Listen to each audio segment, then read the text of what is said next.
Chapter 362, The Strange Land. Chapter 362, The Strange Land. Shuryen sat on the wooden boat spending sleepless nights trying to perceive the northern dipper net, immersing his mind in deep thought.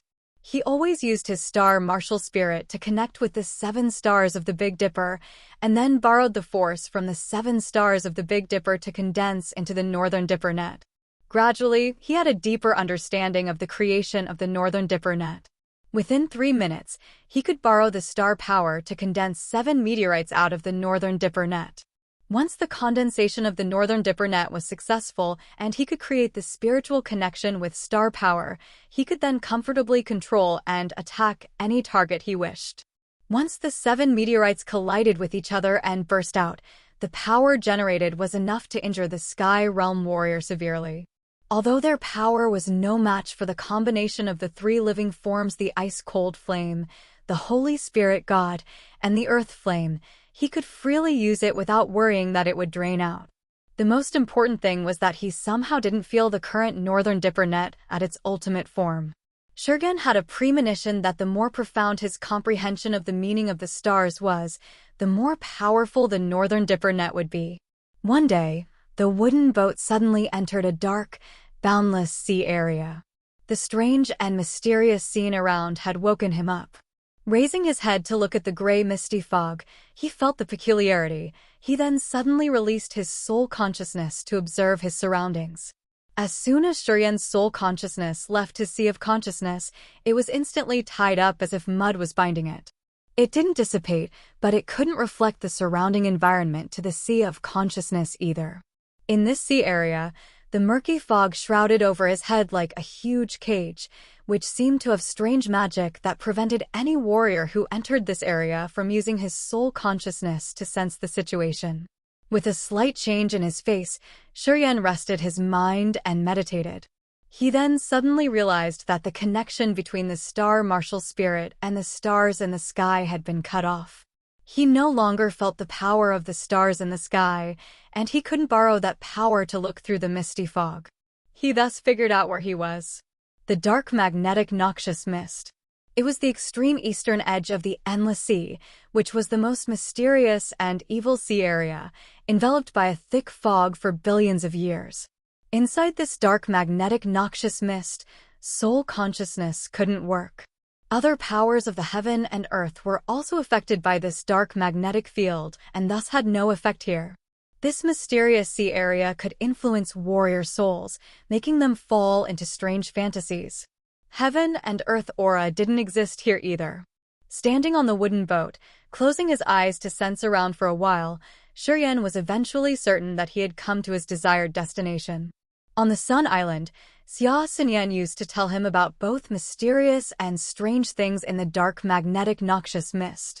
She said that behind the dark magnetic noxious mist was the center of the Grace mainland, where many mighty beasts dwelled. Many strange treasures of heaven and earth had disappeared, and many mysterious secrets existed here.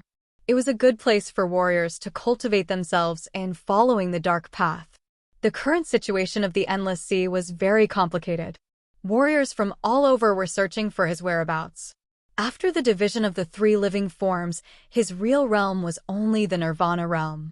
Although he was confident that he could endure the Sky Realm warriors, he couldn't withstand God Realm warriors. Therefore, he had wisely decided to avoid the danger for now and not participate in the chaos in the Endless Sea. He wanted to enhance his body strength, and thus he was determined to go to the dark magnetic noxious mist before his mutation was complete. On the one hand, he wanted to take advantage of the dark magnetic noxious mist's environment to sharpen his own strength. On the other hand, he hoped that he could find Xia Xinyan. Previously, when he and Xia Xinyan had separated, Xia Xinyan had gone with Yi Zhongfeng and Lin Yiqi, who were from the dark magnetic noxious mist. He had a premonition that Xia Xinyan was still staying with them in the dark magnetic noxious mist. Hence, he came here with the hope that he could see his lover again. The wooden boat was moving slowly on the sea. Quietly sensing around, Shuryen's face gradually changed. His pupils glinted with surprise. Without heaven and earth aura and under the impact of the dark magnetic noxious mist, Other forces of heaven and earth couldn't exist in this noxious mist. So, if he consumed all of his profound qi, how could he supplement them? To attain profound qi, it required heaven and earth aura. With that thought, Shuryen shuddered and hurriedly sent his spirit into the blood vein ring and took a high-graded profound crystal. Earlier that year, before entering the chasm battlefield, young Luo had brought hundreds of high-graded profound crystals and given them to him. He still kept these pure crystals in the blood vein ring, but because his mystery martial spirit could recover its power through murder, he rarely used these pure crystals. However, when entering such a strange place like the dark magnetic noxious mist where heaven and earth aura didn't exist, he suddenly remembered the pure crystals in the blood vein ring. Holding a chunk of pure crystal in his hand, Shuryen activated his power, trying to absorb heaven and earth aura inside it. Strange things happened. The heaven and earth auras that had just been taken out of the pure crystal were influenced by the dark magnetic noxious mist. They evaporated instantly, not able to turn into condensed aura for him to absorb. Not effective. Shuryen's face became dignified. The idea of leaving the dark magnetic noxious mist appeared in his mind. According to Xia Xinyan, there were various kinds of strange and dangerous things in the dark magnetic noxious mist where beasts raged fiercely. In this place, the only thing he could rely on was the force in his body. If he couldn't supplement profound qi, he would consume all of them really soon. If things kept going like this, he would be exhausted sooner or later and have no way to survive. Hence, he had to consider things more carefully. While he was hesitating, he suddenly raised his head looking around and immediately realized that he seemed to be lost. There were no sun, moon, or stars to identify the directions here. Surrounding him was the dark sea without any obstacles, reefs, or islands. And the seawater under his feet was not calm. He bowed his head to look and realized that the water flow kept changing, and thus his boat kept moving. He didn't know how many times his boat had changed directions. In this case, even if he wanted to go back, he was uncertain that he could find the same way to return. Thus, there was only one way, which was going to continue forward going further inside this area, reaching the center of the Grace mainland. Shuryen forced a wry smile and subconsciously shook his head. As God's will was so, it seemed that returning was now impossible. He then had to continue moving forward, hoping to see the mysteries that could surprise him inside the mist. Thinking in silence for a while, he became relaxed and tried to adapt to the current situation. He sat down, no longer sending his profound qi to the boat, but instead let the flow of water drive it freely. Without wasting his soul consciousness and profound qi, he held his breath, looked straight ahead, while calmly waiting, being aware of any special circumstances. Without the sun, moon, stars, or concept of time, all he could do was just sit still and let the boat flutter freely on the sea without any idea of where he was heading.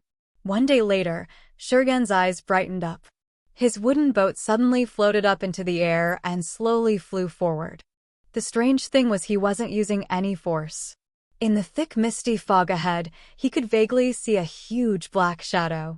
This shadow was suspended in the air like a magnificent mountain, which gave people a strange, insecure feeling. With a tense mind, Shuryen was fully cautious. His eyes flashed up, looking at the huge black shadow ahead. He didn't know what it was.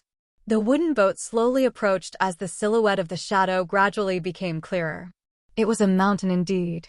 This mountain was hundreds of miles high, strangely floating above the sea, suspended in the air. There were plants, trees, flowers, but no beasts and other creatures. It was unknown where this mountain came from. It kept floating in the sky like an air balloon, not seemingly affected by gravity. Shuryen was extremely astonished. Quietly sensing around, he immediately realized that there was no gravity here. Not only that, but the sea under his feet also emitted a faint gray smoke which seemed to have some force that made the wooden boat fly up to the sky. He instantly decided to leave the boat, and after having consumed just a little bit of profound qi, he already arrived on the mountain peak. Sitting atop the mountain, Shuryen looked down, observing this miraculous place. A colorful light beam suddenly flew over from the mountain in front of him. Shurian watched attentively for a moment and realized that this beam of light had definitely been released from a warrior. According to the direction of where that light beam came from, he knew that the place was thousands of meters away. However, because of the ineffectiveness of his soul consciousness in this area, together with the thick fog, he couldn't see the warrior who had shot out that beam of light nor knew the opponent's cultivation base. He continued sitting for a while, observing the mountain, and then thought that he should go and check what or who it was. He didn't understand much about the dark magnetic noxious mist, so if he could meet that warrior, he would have many of his questions answered. With that thought in mind, he immediately used his profound chi to move toward its direction with moderate speed. Chapter 363. 3 Males and 2 Females.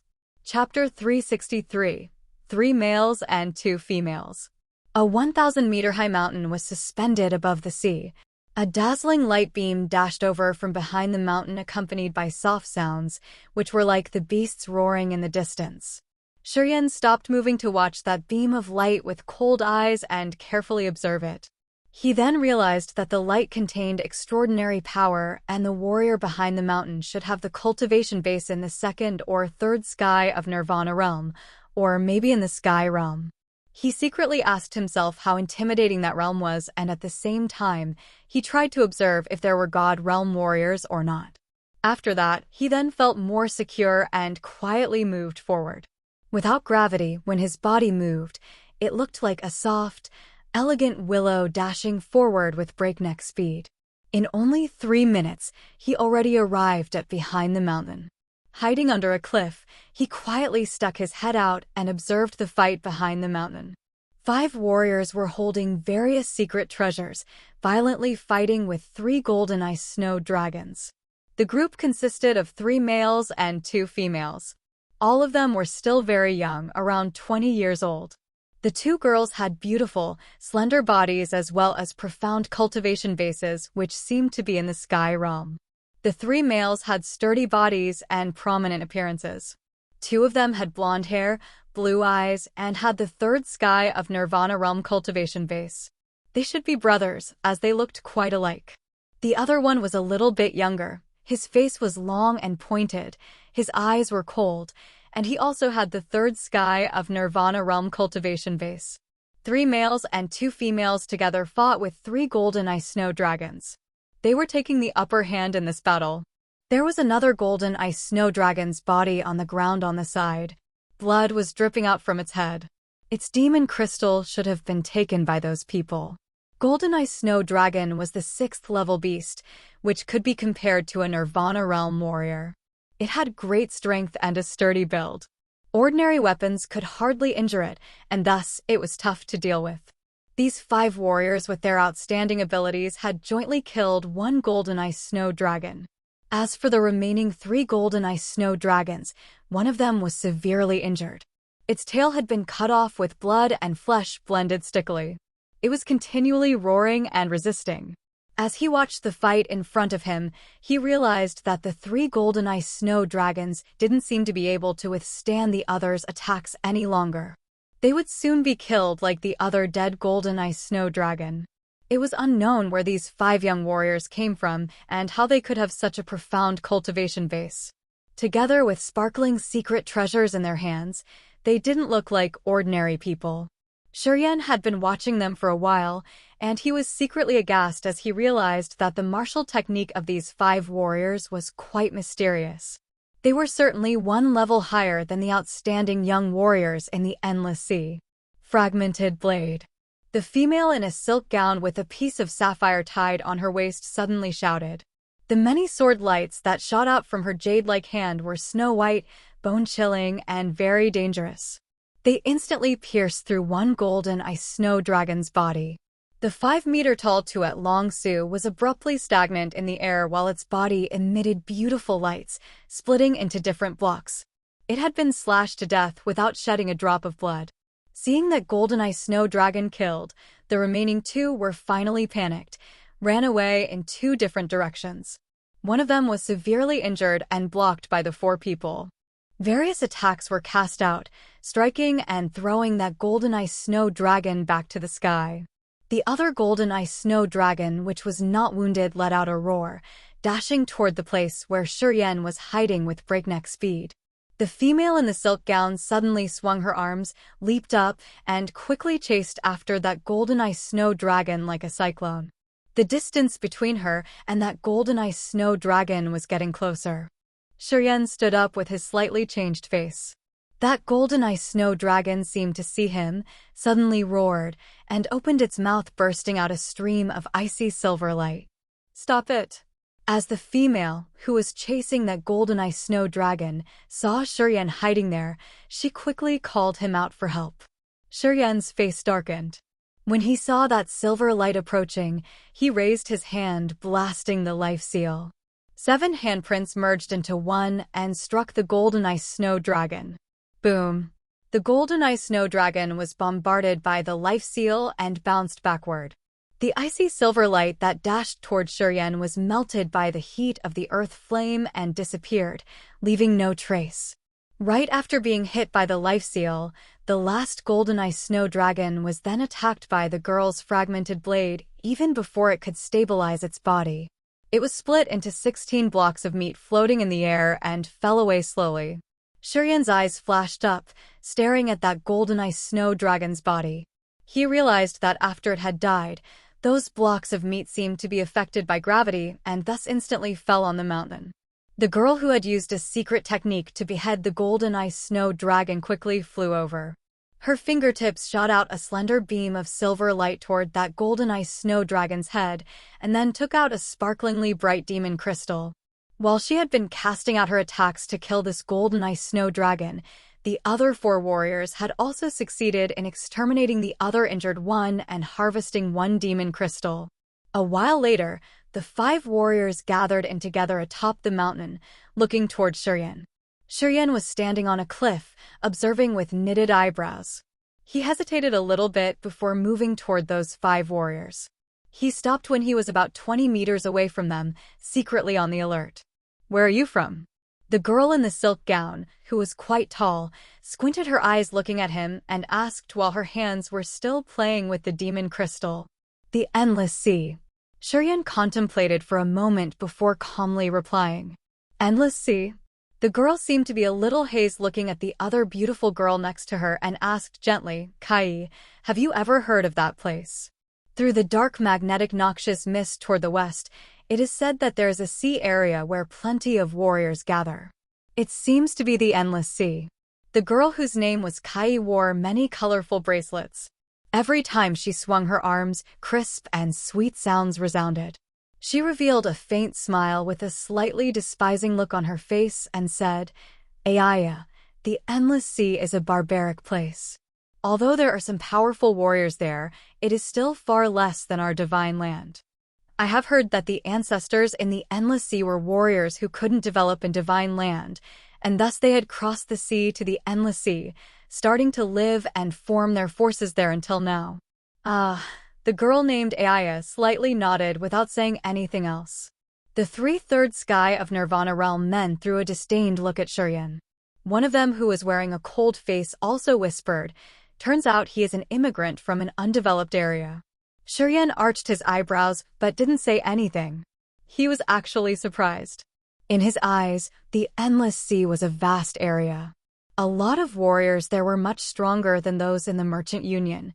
Unexpectedly, in these people's eyes, the endless sea was just a place of barbarians and laggards. After having thought a while, he suddenly said, "Are you from the center land of the Grace mainland on the east of the dark magnetic noxious mist?" The 2 girls displayed their disdain, slightly smiled but didn't say anything.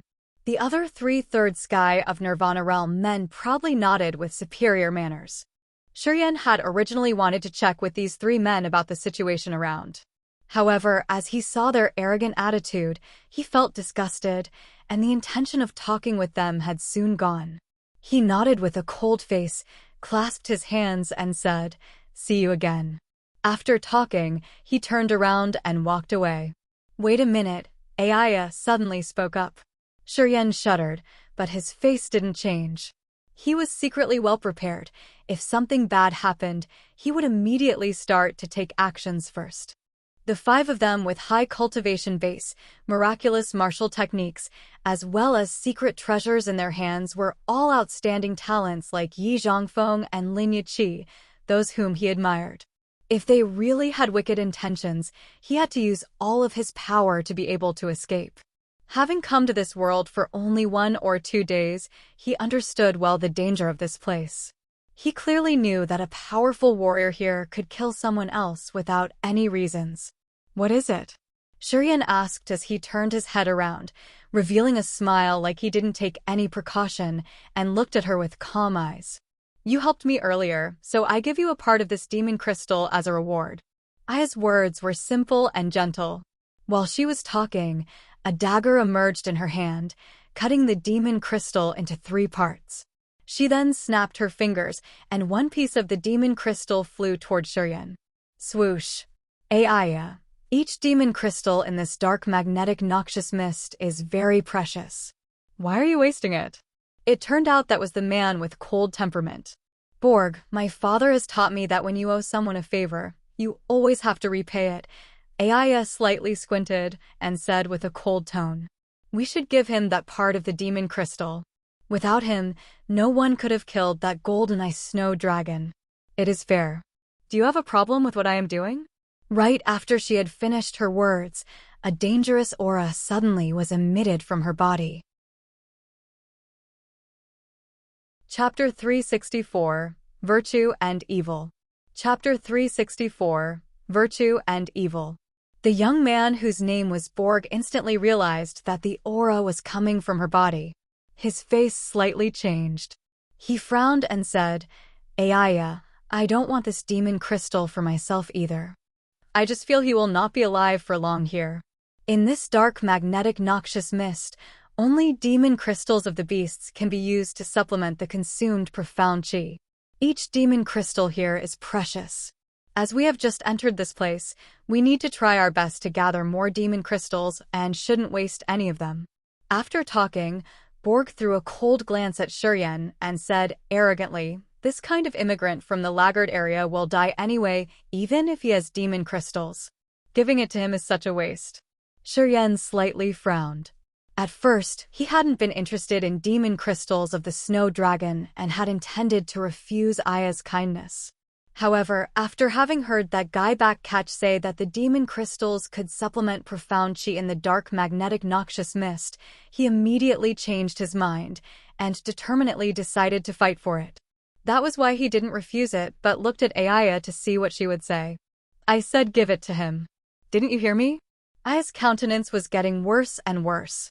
Borg secretly snorted while his eyes shot out a trace of coldness. He then threw Shurian the piece of crystal in his hand.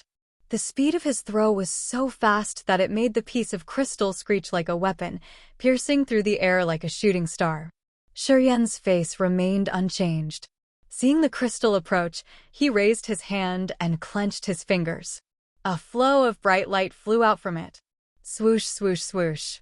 As soon as the demon crystal fell into his hand, a group of forces burst out wrapping around Shurian's hand. Shurian revealed a faint smile and quickly used his strength to control the demon crystal. The light on his fingertips suddenly condensed into something that looked like a white glove covering his hand and then gripped and constrained the demon crystal. When Shurian turned his hand over, the demon crystal piece instantly fell into the blood vein ring. Without saying anything further, Shurian nodded at Aya, didn't bother Borg's harsh look, turned around and walked away. Wait a second. Kai smiled elegantly and spoke up. Shurian reluctantly turned back as he asked impatiently, what else? Friend, being alone in this dark magnetic noxious mist is a little bit dangerous indeed. I am wondering if you are interested in accompanying us for a short trip. Sai's oval face was quite charming. Her shiny, succulent red lips could mesmerize other people. Danger is everywhere in the dark magnetic noxious mist. If you go alone, you might either consume all of your profound chi or be killed by wicked things. If you go with us, at least you will have less unnecessary troubles. What do you think? Sister. Borg got irritated. He couldn't help but shout, why do you want to carry this burden? If he acts recklessly, he will harm all of us. What's made you think of this? Kai smiled sweetly, winked at Borg signaling him, and she then looked at Shurien, seeming to wait for his decision. Aya knitted her eyebrows, strangely looked at Kai with an astonished face, and didn't say anything further. The two well-built young men with blonde hair and green eyes, who were standing at the side, slightly chuckled and nodded quietly. Shurien was suspicious, looking at those people and about to refuse them. However, when he witnessed their attitude, he was hesitant. He knew that this Kaiwai didn't have good intentions. Inviting him to accompany them was, in fact, just to use him. However, as he had just entered the dark magnetic noxious mist, he knew nothing about this place. He had heard Xia Xinyan talk a little bit about some mysteries of this place, but as for the details, she didn't know. In this case, traveling alone in the dark magnetic noxious mist might be dangerous. This group of warriors had a high cultivation base as well as a profound understanding of this place. Although going with them could lead him to encounter unpredictable events, he still could get more information about the dark magnetic noxious mist. Even if they didn't tell him directly, he could still have more of understanding about this place by paying attention to their conversations. He just needed to be careful. If the situation wasn't good, he would immediately leave them. It should not be too difficult. With that thought, Shurien quietly considered, then burst into laughter and said, "Well, I know nothing about this place. So, I will have to bother you." After talking, he stopped walking and maintained a safe distance with the five of them, revealed a smile, looking at them. "All right, we will need to take a rest first to restore our strength. Meanwhile, you can get familiar with the use of the demon crystal." Kai beamed a faint smile, nodded at Borg, and said, "Brother, you help take guard for me. Be alert to the unexpected appearance of the beasts." After talking, Kai gently flew away. Borg reluctantly turned around, looking at Shurien coldly while murmuring something, and then caught up with Kai. "Sister, what on earth are you doing?" Borg walked toward her with a resentful face and complained, "Isn't it better to let me kill that rascal to take that demon crystal back? We have discussed it before, but then Aya pretended to be fair and kind. Do you also want to act like her?" Dark magnetic noxious mist had quite a lot of special things. One of them was soundproofing. Thanks to that, although the two of them stood just hundreds of meters away from Shurien, they were not worried that Shurien would be able to overhear their conversation, not to mention that they also intentionally lowered their voices. "You're such a fool."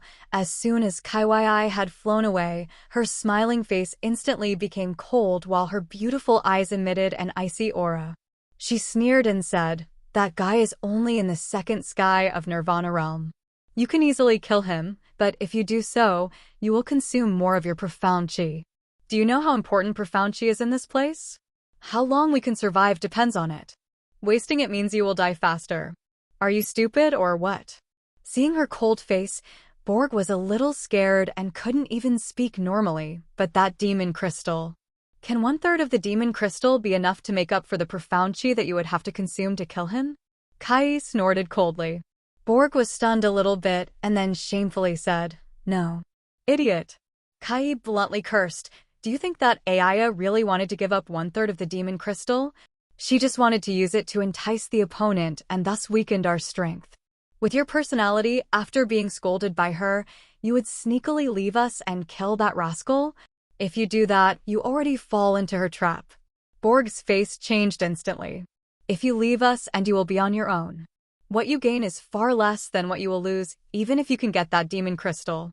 Later, if you encounter other warriors or beasts or any traps in this dark magnetic noxious mist, you will hardly be able to keep yourself alive." Kai continued emotionlessly. "Aya has just used 1/3 of the demon crystal to entice that little rascal, and he has already wanted to take actions with you. Even you are lucky to be alive. Still, you have consumed some of your profound chi already. Thus, she has gotten what she wants." "Idiot." After Borg had listened to Tsai's curse, his face immediately changed. He was scared and broke out in a cold sweat, contemplated for a long while before gritting his teeth and speaking up, "That woman's heart is indeed barbaric." After having entered the dark magnetic noxious mist, our group only has 5 people left. Aya still retains her power and thus harvests the most. In the critical point of time, she will push others to death before herself. She always uses the least of her power to get the most benefits. If you continue to be stupid like this, she will kill you sooner or later. I have reminded you many times, but you never listen to me. You really don't know what life and death are, Kai said unhappily. Borg felt ashamed, constantly nodded, Sister, I am wrong. Remember, you shouldn't take any reckless actions next time. Did you see if the other two brothers Laluan have said anything? Kai was giving her brother lessons while knitting her eyebrows, looking at the two of guys with blonde hair and blue eyes at the same time. She lowered her voice and said, when you take action, be careful with the two brothers Laluan. Although their cultivation bases are only in the third sky of Nirvana realm, if they join forces, their real strength can be compared to Sky Realm warriors. Even I am not sure if I could defeat them. So, you should not underestimate them. Borg shuddered as he became quietly more watchful, nodded his head and asked, Sister, why did you ask that little rascal to stay with us? Idiot. Kai displayed a disappointing look. Have you and the brothers Laluan taken the same path recently? Borg nodded honestly. Pathfinding is the most dangerous task. If being surrounded by a flock of beasts, a pathfinder would be killed for sure. If accidentally getting lost in a trap, a pathfinder wouldn't be able to preserve his or her life for very long. Therefore, I asked that kid to go with us to replace you to trace the path, using him to protect your life. You have to be grateful to him for taking the risk for you. Understand? You are such a fool. Kaiwai said with disappointment. Thank you, sister. Borg was moved and said. Talk less, observe more. Don't be a blind fool being controlled by others. Kai scolded him and then closed her eyes. Guard for me. Don't let anyone come close, especially that Aya. Yes, Borg bowed his head and bent down, obediently standing next to her without any negligence. He also understood that the reason why his sister cared for him was that he still had his value. If he couldn't do this task well, he would lose his value, and maybe his sister would not care about his well-being anymore. With that thought, he was even more serious as he secretly guarded against Aya in the distance. His face slightly changed when he saw Aya slowly walking toward that strange rascal because he thought that she had a plan. Borrow that rascal's strength. He was suddenly resuscitated and enlightened after Tsai's curses. Therefore, right now, the way he looked at Shurien was no longer hostile but pitiful. This kid was really unlucky as he was being fooled by his sister and that wicked Aya, and yet he was still grateful to them. Chapter 365, Beasts, Dangerous Traps, and Humans. Chapter 365, Beasts, Dangerous Traps, and Humans. My name is Lally. I am Laluan. The two guys with blonde hair, blue eyes, and sturdy bodies looked at Shurien, sneered, and introduced themselves. Shurien. Nice to meet you, Shurien. I hope that we will get along well during the journey ahead. After talking, the two guys beamed a smile, walked shoulder to shoulder to another place, about a few hundred meters away from Aya and Kai, and then sat down. One of them took out a demon crystal and meditated to restore his strength. The other stood to the side, staring at the void like he was in a trance. Shurien remained calm and secretly observed the brothers Laluan and Lally. Then, he looked toward Kai and Borg and said to himself that this group seemed to have constraints among them. While Kai was restoring her profound chi, Borg was guarding for her. Lally and Laluan were also on alert. It turned out that this group of 5 was not in solidarity. They were taking precautions against each other. Kai and Borg were on one side, the two brothers Laluan and Lally were on another side, and Aya was alone. Although the 3 parties were traveling together, they didn't trust each other and were always on alert. They were very cautious even when they were restoring their strength. It was easy to see that these 5 people didn't get along well as he had originally thought. After observing these people secretly for a while, Shurien realized their strange relationships, and he thus didn't dare to let down his guard and was even more cautious. After the 2 brothers Lao had introduced themselves, Aya arched her eyebrows and walked over to Shurien. She stopped 10 meters away from him and coldly said, I am a little bit curious about the endless sea. Can you tell me about the place? The girl in a silk gown with a jade belt wrapped around her small, appealing waist asked. She had beautiful, straight legs. Her thighs were vaguely exposed through the thin silk, which was mesmerizing. She was standing alone. Her eyelashes were very long, and her lucid eyes were as clear as water. Sometimes they flashed up with beams of light as if they wanted to pull men's souls into their pupils. Before, as Shuryen had stood quite far away and been on the alert when he had first met her, he hadn't carefully observed her. As she was approaching, Shuryen goggled watching her and couldn't help but praise her as he had never thought this girl was this heart-stirring. Her beauty could be compared with Xia Xinyan and Chao Jilan, which was the root of all troubles. The Endless Sea was in the west of the dark magnetic noxious mist. There are only 5 sections where warriors gather, including the Kiara Sea, the Hangluo Sea. Shuryen said with a low voice and a calm face.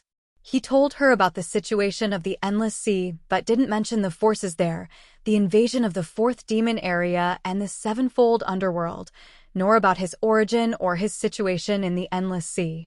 Such an interesting place. Aya's long eyelashes slightly shivered while she whispered and revealed a thoughtful look.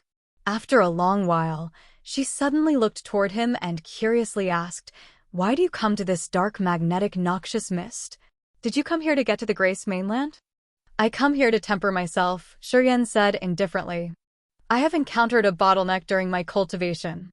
I have heard that there are many mysteries in the dark magnetic noxious mist, so I came here to try my luck, to see if I can find something here to have a breakthrough." Aya's eyes brightened up while she nodded. "It seems that the Endless Sea has good warriors." Shuryen sneered but didn't say anything.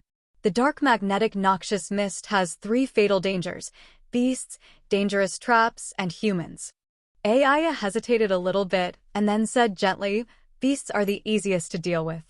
Dangerous traps are the second. Humans are unpredictable and the most terrible ones. You should be careful when you are here." "Humans?" Shuryen's face darkened. "That's right, the same kind as ours." Aya nodded earnestly, glanced at the other groups of Kai and Lali, and then said to Shuryen, "You have to be careful with the people next to you. In this place, companions are nothing. In crucial moments, not only are they not trustworthy, but they can be a fatal threat." After mentioning this, Aya seemingly wanted to continue, but then stopped, pondered for a few seconds, displayed a complicated look, then threw a glance at Shuryen and said, "Being alone is sometimes safer. You are alone, so you should take good care of yourself." When her plump thighs under the thin silk moved slightly, Aya had already flown hundreds of meters away and quickly disappeared into thin air. Borg and Laluan, who were taking guard, seemed to let out a sigh of relief when they saw Aya fly away. Their vigilance was slightly relaxed as they felt more assured and sat down. Shuryen shuddered within his heart. Through this small detail, he immediately realized that Aya was probably the most dangerous in this group. Among these 5 warriors, Aya and Kai had the Sky Realm cultivation base while the other men had the 3rd sky of Nirvana Realm. Shuryen recognized that no one in this group had good intentions or was trustworthy or easy to deal with. Among them, the guy Borg, who was impatient and easily irritated, was the easiest one to deal with. The remaining 4 people were all calm and discreet. He especially could not see through Kai and Aya. However, he felt that these 2 girls were always against each other. They seemed to be harmonious, but it was not their true mind. The 5 of them had divided into 3 teams, scattering in 3 directions. They took turns to absorb the demon crystals to restore their profound chi. They didn't talk to each other, which gave others the feeling that they were getting along well, but they were actually guarding against one another.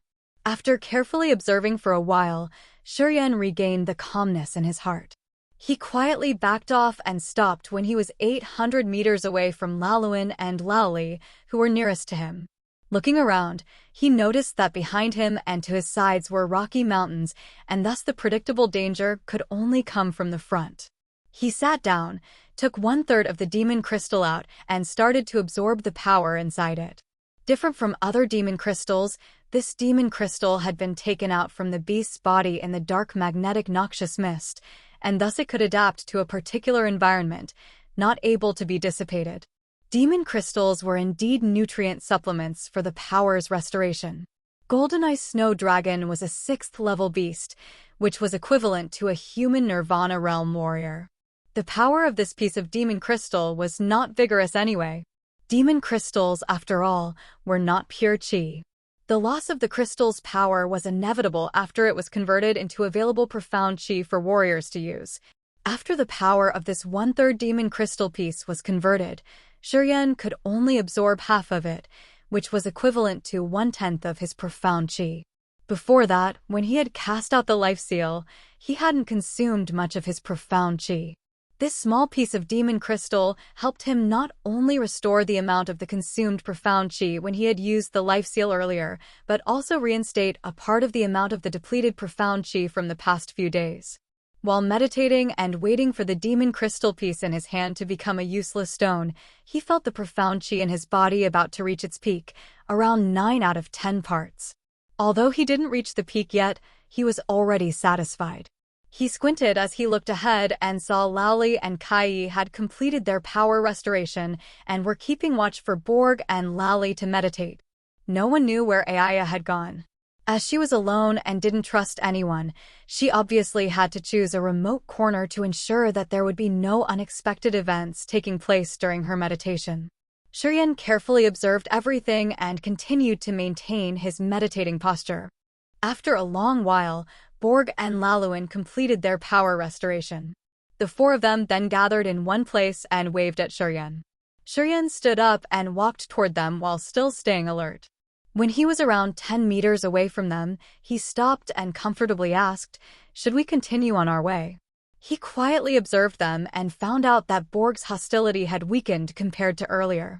Although he still wore a cold face, his eyes no longer had any sign of hatred. This gave him some doubts as he didn't know what Kai said to Borg for his attitude to change that much. Aya hasn't returned yet. Wait for her for a while. Kai stated pretentiously, revealing a sweet smile as she boringly played with a bracelet on her snow-white arm. Aya doesn't trust anyone. She doesn't allow anyone to come close when she meditates. Early on, we had another companion. As she was meditating for quite long and hadn't come back, that person was worried and went over to call her. That person didn't come back afterward. Nobody knows what happened. A strange light flashed up in Shurien's eyes. Kai coldly smiled in her heart. As she had got what she wanted, she didn't say anything further, just sneered and looked toward the direction Aya headed earlier. The 5 people suddenly quieted down, and no one spoke. Thus, the atmosphere was quite strange. Not long after that, Aya quietly appeared from a distance and gently stepped forward, moving effortlessly. "We can go now," Aya said, her face looking indifferent. "Now that we have one more member, we should reallocate the Pathfinder job. What do you think? Let the newcomer do it then. He have to do it at least 1 or 2 times. Kai slightly chuckled as he threw a glance at Shurien and said, "Pathfinder is the easiest job. As soon as he discovers a danger, he immediately retreats. This kind of job is a test for the newcomer's reaction and observance. What do you say?" Kai looked at Laoli, Laluin, and Borg. Unsurprisingly, the 3 of them nodded, seeming to have reached an unspoken understanding. Aya nodded as she saw the majority of the crew agreed, and then said, "I don't know much about this place. You go first to find a way. If you encounter beasts, you should call us. If you see dangerous traps, you have to retreat. If you meet humans, you have to observe their cultivation base and the number of people." Shurien said to himself that it was not going well for him.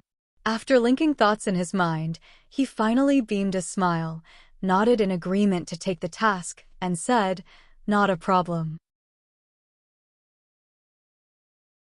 Chapter 366, Pathfinder.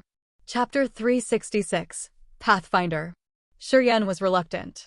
These 5 people clearly didn't have good intent when they asked him to stay. He had been well prepared as he had guessed that they would ask him to do the Pathfinder's job. However, in his view, it would not be safer if he left these 5 people and went off on his own. His understanding of the dark magnetic noxious mist was too little. Venturing around in here, he might encounter powerful beasts or dangerous traps. Therefore, what they asked him to do was not too difficult to do. They were 5 people divided into 3 parties that watched over each other. This was exactly what he had expected. He thought to himself that although he would not be completely safe, he could still take advantage of these 5 people to handle several affairs as he pleased. If they united, he would not dare to stay with them for much longer. He also knew that Kai and Borg wanted to use him, turning him into a sacrifice. In the dark magnetic noxious mist, there was no heaven and earth aura, and hence, if ordinary warriors wanted to restore their profound chi, the only way was to kill the beasts. However, he was different. He considered Kai Aya, Borg another kind of beast. If they died, he would absorb all of their auras and thus restore his strength. With his specific mystery martial spirit, nothing was impossible, even in the dark magnetic noxious mist. As long as someone died, he would get what he needed. Therefore, staying with these 5 people would probably bring him benefits as well. This group always had bad intents toward him, so why should he care? Are you ready? Let's go. Aya was slightly surprised as she saw him readily agree with a nod. She took out a delicate, square compass from her storage ring. A strange pattern was engraved on the surface of the compass. Its 4 corners were encrusted with 4 demon crystals, which seemed to provide energy for the compass. Aya held the compass in her hand. Her small finger pointed to the center of the compass, seeming to identify the direction. Kai didn't say a word. Her eyes gazed at the compass in Aya's hand, paying attention to the direction that the compass pointed as she was in fear of Aya's mischief. In the middle of the compass, a silver needle was slightly trembling before it stopped and pointed to the left side of Shuryen. Aya looked at that direction for a moment, put the compass back into the storage ring, and then said, "The direction has been determined." Kai and others nodded with a smile. Aya didn't say anything further. As the tip of her foot slightly touched the stones on the ground, she instantly leaped up, flying away with moderate speed, as she wanted to save her profound chi as much as possible. "Shuryen, aren't you coming?" Kai waited until Aya had left, moved a little bit backward, looked at him with a smile and said, "You should follow Aya. When she asks you to go to the front, maybe there's something abnormal. Be careful and remember to shout out loud if you see the beasts. Otherwise, we are afraid that we will arrive there late and you will probably." Shuryen's face remained unchanged. He clasped his hands and caught up with Aya. After Shuryen had left, Sai's smiling face gradually disappeared. She frowned and murmured, "This guy is very careful." I don't know what Aya has told him, but I feel that he seems inclined toward Aya. Aya has the most powerful strength. If she has this guy's assistance, she will be even more dangerous. Borg wanted to say something, thinking to himself that it was his sister who had asked to keep this kid. Borg remembered when Kai had scolded him earlier, and he had endured it without daring to ask. Until now, he felt a little bit puzzled. The brothers Laoli and Laoluin chuckled while their eyes displayed some secret meanings. They didn't talk to Kai but flew toward Shuryen instead. Kai coldly smiled and then talked to Borg. "It is not easy to bully that little rascal. You should be watchful. Don't let him be too close to Aya. I am afraid Aya will seduce him, and he will then voluntarily serve and protect her. Although I am not afraid of it, it is still troublesome. If you have a chance, remember to provoke him to break the relationship between him and Aya. It is best if you can make him hate Aya. Do you understand?" Borg was startled, but forced a wry smile and nodded, "I will try my best." Kai didn't say anything further. She flipped her hands, producing a pleasant sound, and flew in Shuryen's direction. Aya was taking the lead, and Shuryen was following her. The brothers Laoluin and Laoli were next, and the last 2 were Kai and Borg. A line of 6 people maintained the distance of 20 meters from each other. The flying speed was not very fast as they had to save their profound chi as much as possible. Shuryen was always on alert from in front and from behind as he carefully observed any movements on his sides. Every time Aya flew to a mountain, she stopped for a short while and took out the compass to check the direction. After determining that there were no abnormalities, she then continued to move forward. Shuryen was 20 meters behind her, watching Aya's indistinct figure in the sea of clouds. In this zero-gravity environment, her body looked like a willow with her small waist, long limbs, and plump thighs. He felt quite pleased but didn't dare to have any wicked thoughts. They had been flying for a long while. Aya was still silent without uttering a word.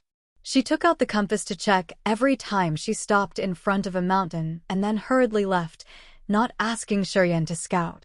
Shuryen didn't dare to relax, always paying attention to the surrounding area, guarding against the two brothers, Laluin and Lali, as he was afraid that if he were not vigilant, the two brothers would ambush him. Suddenly, Aya stopped in front of another mountain, took out the compass and observed their surroundings. After a while, Aya turned around looking at Shuryen and said, "There's something strange in the gap between the two mountain peaks. Go check what is over there." Shuryen nodded and moved to Aya's position while still staying alert. Aya turned her head around watching him approach. Shuryen knew that Aya was guarding against him. He sneered inside his heart, but still kept a natural look on his face. He didn't look at her. Instead, he focused on the mountain's cliff in front of him. He attentively observed it while exposing a thoughtful expression. Aya's vigilance wasn't reduced. She continued looking at Shuryen until he passed her side and went forward. After that, she then relaxed a little bit, but her eyes were still watching Shuryen's back carefully. There is a high possibility that beasts are hiding on the side of the mountains. You should observe carefully. It is best if you can find out how many there are of them as well as their levels. Just after Shuryen flew past her, he heard her cold reminder. "Yes," Shuryen replied coldly. His face suddenly darkened while he was activating his profound chi. A stream of refining power quietly rolled in his veins. While the profound chi was running, his body slightly trembled. It seemed that the tremendous power in his body could explode at any time. After perceiving the body's transformation, Shuryen's eyes gradually calmed down. Aya didn't say a word. Her beautiful, slender body stood in the misty group of clouds in the air while she looked at Shuryen with a cold face. Then suddenly she turned around glancing at the two brothers Lali and Laluin who were coming close to her. When the two brothers saw Aya's scrutinizing look, they stopped moving and revealed a bright smile. Lali looked at Shuryen then Aya and asked, "How is the situation? What can it be?" "Beasts," Aya answered coldly and turned back to look at Shuryen. The two brothers didn't ask anything further. One of them looked at Aya and the other one looked at Kai. They paid attention to both the front and back. The two mountains were about 500 meters high. It was all red on the top of the mountains. Some abnormal trees and plants seemed to grow there. Between these two mountain peaks, there was a saddle which was 100 meters wide. The thick, misty fog made this area even more dark and gloomy. Dense plants and trees fully covered the mountain flanks. Because of the heavy fog, nothing could be seen clearly. There were some faint black shadows which looked like rocks or some plants. In the case where soul consciousness couldn't be used, and one could only observe with his own eyes, going closer was the only way to know this situation better. Shuryen started to activate his profound chi and got closer to the other cliff. His eye brightened up, staring at black shadows on the two flanks of the mountain, wanting to see what they were after all. Sizzle sizzle. It was the sound of pythons coming up from the mountain flanks. Shuryen could only see the black shadows suddenly move and fly out from the cliff. That shape should be a purple gold python. Purple gold python was a 6th-level beast that lived in groups and liked to be in the icy, environment. There were 2 yellow and purple round patterns on its skin. Its body was from 7 to 10 meters long. It had sharp fangs and could spew out the toxic fog. Moreover, it could quickly dart out while its big, long, vigorous body could instantly wrap around and break a warrior's waist. As soon as a purple gold python that was wrapped around a tree on the mountain flank saw him, it immediately sprang toward him with breakneck speed while its mouth spurted out purple venom aimed straight at Shuryen. With a quick glance, Shuryen now realized that there was a total of 8 pythons rushing toward him. His face couldn't help but change. Each of these purple gold pythons was 8 to 9 meters long. Their mouths were full of fangs. Their small eyes flashed up with poisonous lights that frightened people out of their wits. Without thinking, he immediately moved his profound chi to his legs. As soon as the venom reached him, he had already jumped backward. There are 8 6th-level purple gold python.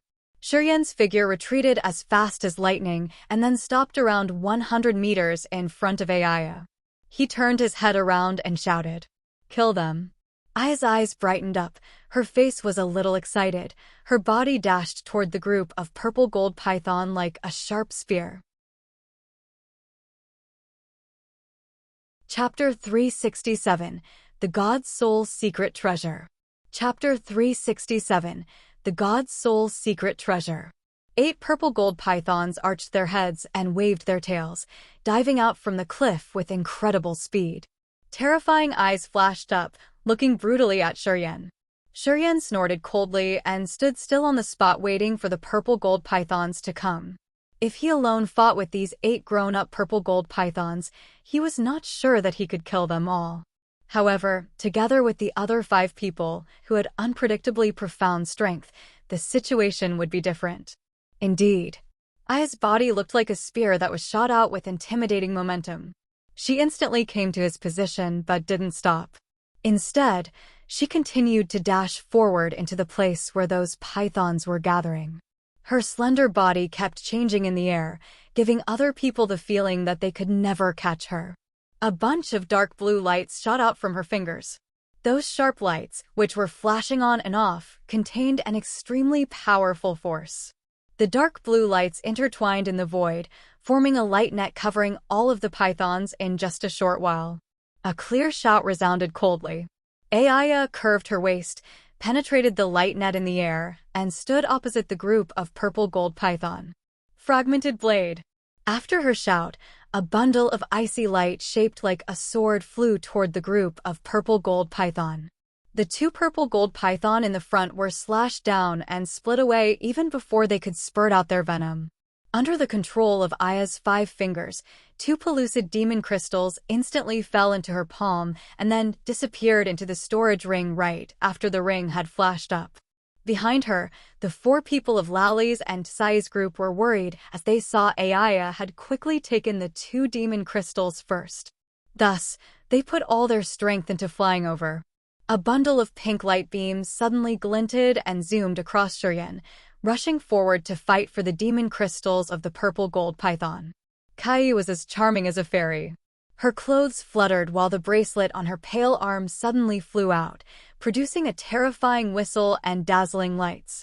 While flying toward the purple gold pythons, the bracelet suddenly had a transformation. Inside of it shot out a sharp, 1-meter-long saber with blazing lights slashing the purple gold pythons into pieces. Borg's eyes flashed up with a furious light.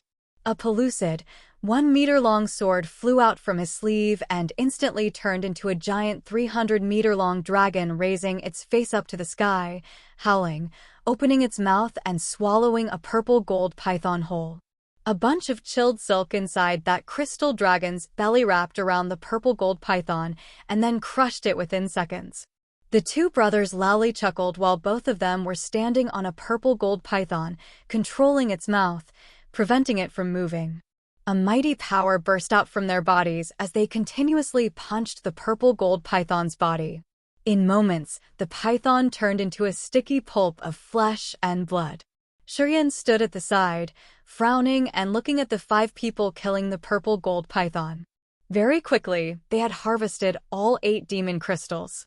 Aya was the fastest and thus got 3 demon crystals, Kai got 2, Borg had 1, and the brothers Lali got 1 each. 8 purple gold pythons had been killed and their demon crystals had been stored inside the storage ring. Although Shurian had detected the purple gold pythons first, he didn't get anything. He stood motionlessly looking at them harvesting the demon crystals. Shurian wasn't frustrated either. Even though he didn't harvest anything this time, he had carefully observed those 5 people and knew more about their abilities. Among them, Aya was the most powerful. She alone had killed 3 purple gold pythons. Kai ranked second. The 2 brothers Lali were number 3. Borg was the worst, and he had to use his secret treasure to be able to kill 1 purple gold python. Aya's martial technique was mysterious. Her actions were quick, precise, and ruthless. Kai was unpredictable with her peculiar secret treasures. The two brothers Lally had terrifying forces. Moreover, they also wore gauntlets which seemed to help increase their strength. Having stood aside and quietly observed them, Shurien had the better understanding of their abilities as well as their attacking methods. The purple gold python's dead bodies were pulled down into the sea under the gravity's influence and disappeared shortly. The five of them carefully stored those demon crystals and seemed to be very satisfied with their harvest. As Shurien didn't get anything, they comforted him and advised him not to let the opportunity go, but to take action immediately. Shurien beamed a smile and nodded. His gesture looked like he was modestly listening to their advice. After that, the five of them separated again like before and then used demon crystals to restore their profound chi. Four of them stayed on this side of the mountain, and Aya went alone to the other side. While Kai was meditating, Borg walked to Shurien after Aya had left. I did not treat you well earlier because I didn't think you were worthy. However, after this cooperation, I found you are more useful than I have imagined. Borg came over with a smile, seemingly wanting to break Shurien's reservations toward him. Shurien also smiled, looked at Back Catch, nodded and said, I hope that we can continue to cooperate well. We are happy to work with you. Borg goggled and lowered his voice. At least, my sister and I will have good cooperation. The others, I am not sure. After talking about it, Borg couldn't help but look toward the mountain where Aya was meditating and continued with a low voice. As you have known, Aya didn't have good intentions when she gave you 1/3 of the demon crystal. She actually wanted to use it to provoke me to kill you. When talking about this, Borg forced an embarrassed smile. You also know how precious demon crystals are in the dark magnetic noxious mist. If we want to survive in here, we have to rely on demon crystals. Earlier, as I thought that you were useless, but was given 1/3 of the demon crystal, I couldn't help. Borg used those words that Kai had told him, only adjusting them a little bit, and told Shurien almost the same thing. After explaining things for a while, he gritted his teeth and said with a strange voice, Among us, Aya is the most intimidating. She has used different ways to kill other fellows who had entered here with us. Shurien, you have to pay attention to Aya. Don't be killed because of her. I have come here to warn you. If you are alive, I will not have to scout, and thus I really hope you will be alive as long as possible. Understand? Shurien sneered coldly inside his heart, but he still wore a grateful visage, nodded, and said, Thank you, Brother Borg, for reminding me. As long as you can understand it. Borg revealed a smile, nodded, and then went back to Tsai's place. After that, he began to restore his strength while Kai was guarding for him. Shurien, you were able to get away from those purple gold pythons besieged quickly. Such an amazing reaction. If it were me, I would probably have been poisoned. Lally, who was not far away from Shurien, laughed and spoke up, The python's venom can paralyze your nerves. Once you are covered with venom, your strength will be gone. The fluid inside a purple gold python's belly is really horrible. Any creatures that are swallowed into their stomach will die shortly after. Shurien was stunned. He was not very clear, but still beamed a smile. Do you want a drink? Lally raised a bottle of wine in his hand, and without waiting for Shurien to reply, he took out a delicate bowl, filled it with the wine, and then said, You are a mighty man. I am sure you like to drink. Let's drink together and become good friends. Thank you, Lally, big brother. Shurien walked over with a big smile as if he was very relaxed without any precautions. He then sat in front of Lally, took the bowl of wine, and raised his head gulping down the wine. Nor far away from there, Laluin closed his eyes meditating. His rough eyebrows slightly shivered, seemed to be secretly alert, but then quickly relaxed. Ha ha ha, you're indeed our fellow. Lally burst into laughter as if he was really excited. Danger is everywhere in the dark magnetic noxious mist. We can be killed at any time. So, if we can enjoy a little bit, why not, right? Shurien nodded. You don't seem to know about the dark magnetic noxious mist? Lally asked unintentionally. Shurien was a little startled and humbly said, I accidentally entered this place, and so I have no idea about it. I will need Big Brother to enlighten me. I don't dare to give some lessons, but I can tell you why we came here. Lally glanced at Kai, who was sitting a little bit further from them, and lowered his voice. Rumor has it that there are two abnormal things deep inside the dark magnetic noxious mist. The first one is the sacred level secret treasure, maybe even the god level treasure, and the other one is the pure god soul. God treasure? Pure god soul. Shiryan was stunned and then asked again. That's right, Lally confirmed with a nod. Sacred level secret treasures are very rare. Even in the divine land, it is not like everyone can have it. As for the god-level secret treasures, because we don't have blacksmiths and god-level alchemists in the divine land, the lowest god-level secret treasures and refined pills can be enough to drive people crazy. I think you can understand this point. Shiryan was astonished and nodded. As for the pure god soul, do you know how precious it is? Lally looked at him and asked. Please do tell, Shiryan asked humbly. Chapter 368, Hiding Real Competence. Chapter 368, Hiding Real Competence. You don't know the effect of the god soul? A trace of disdain that Lally was trying to hide was now revealed in his eyes. He asked Shiryan with astonishment. Shiryan just smiled embarrassedly, didn't explain himself. When a third sky of spirit realm warrior enters the true god realm, he can refine his host's soul into god soul. God soul has a variety of marvelous effects. One of them is the criterion to distinguish between true god realm warriors and spirit realm warriors. Once the condensation of the god soul is completed, a warrior officially becomes a god realm warrior with an immortal soul.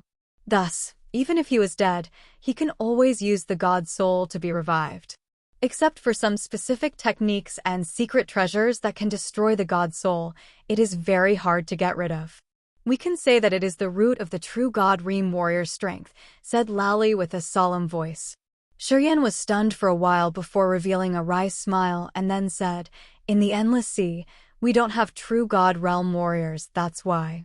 The disdain in Lally's eyes increased a little bit more. He nodded with a smile and said, Is that so?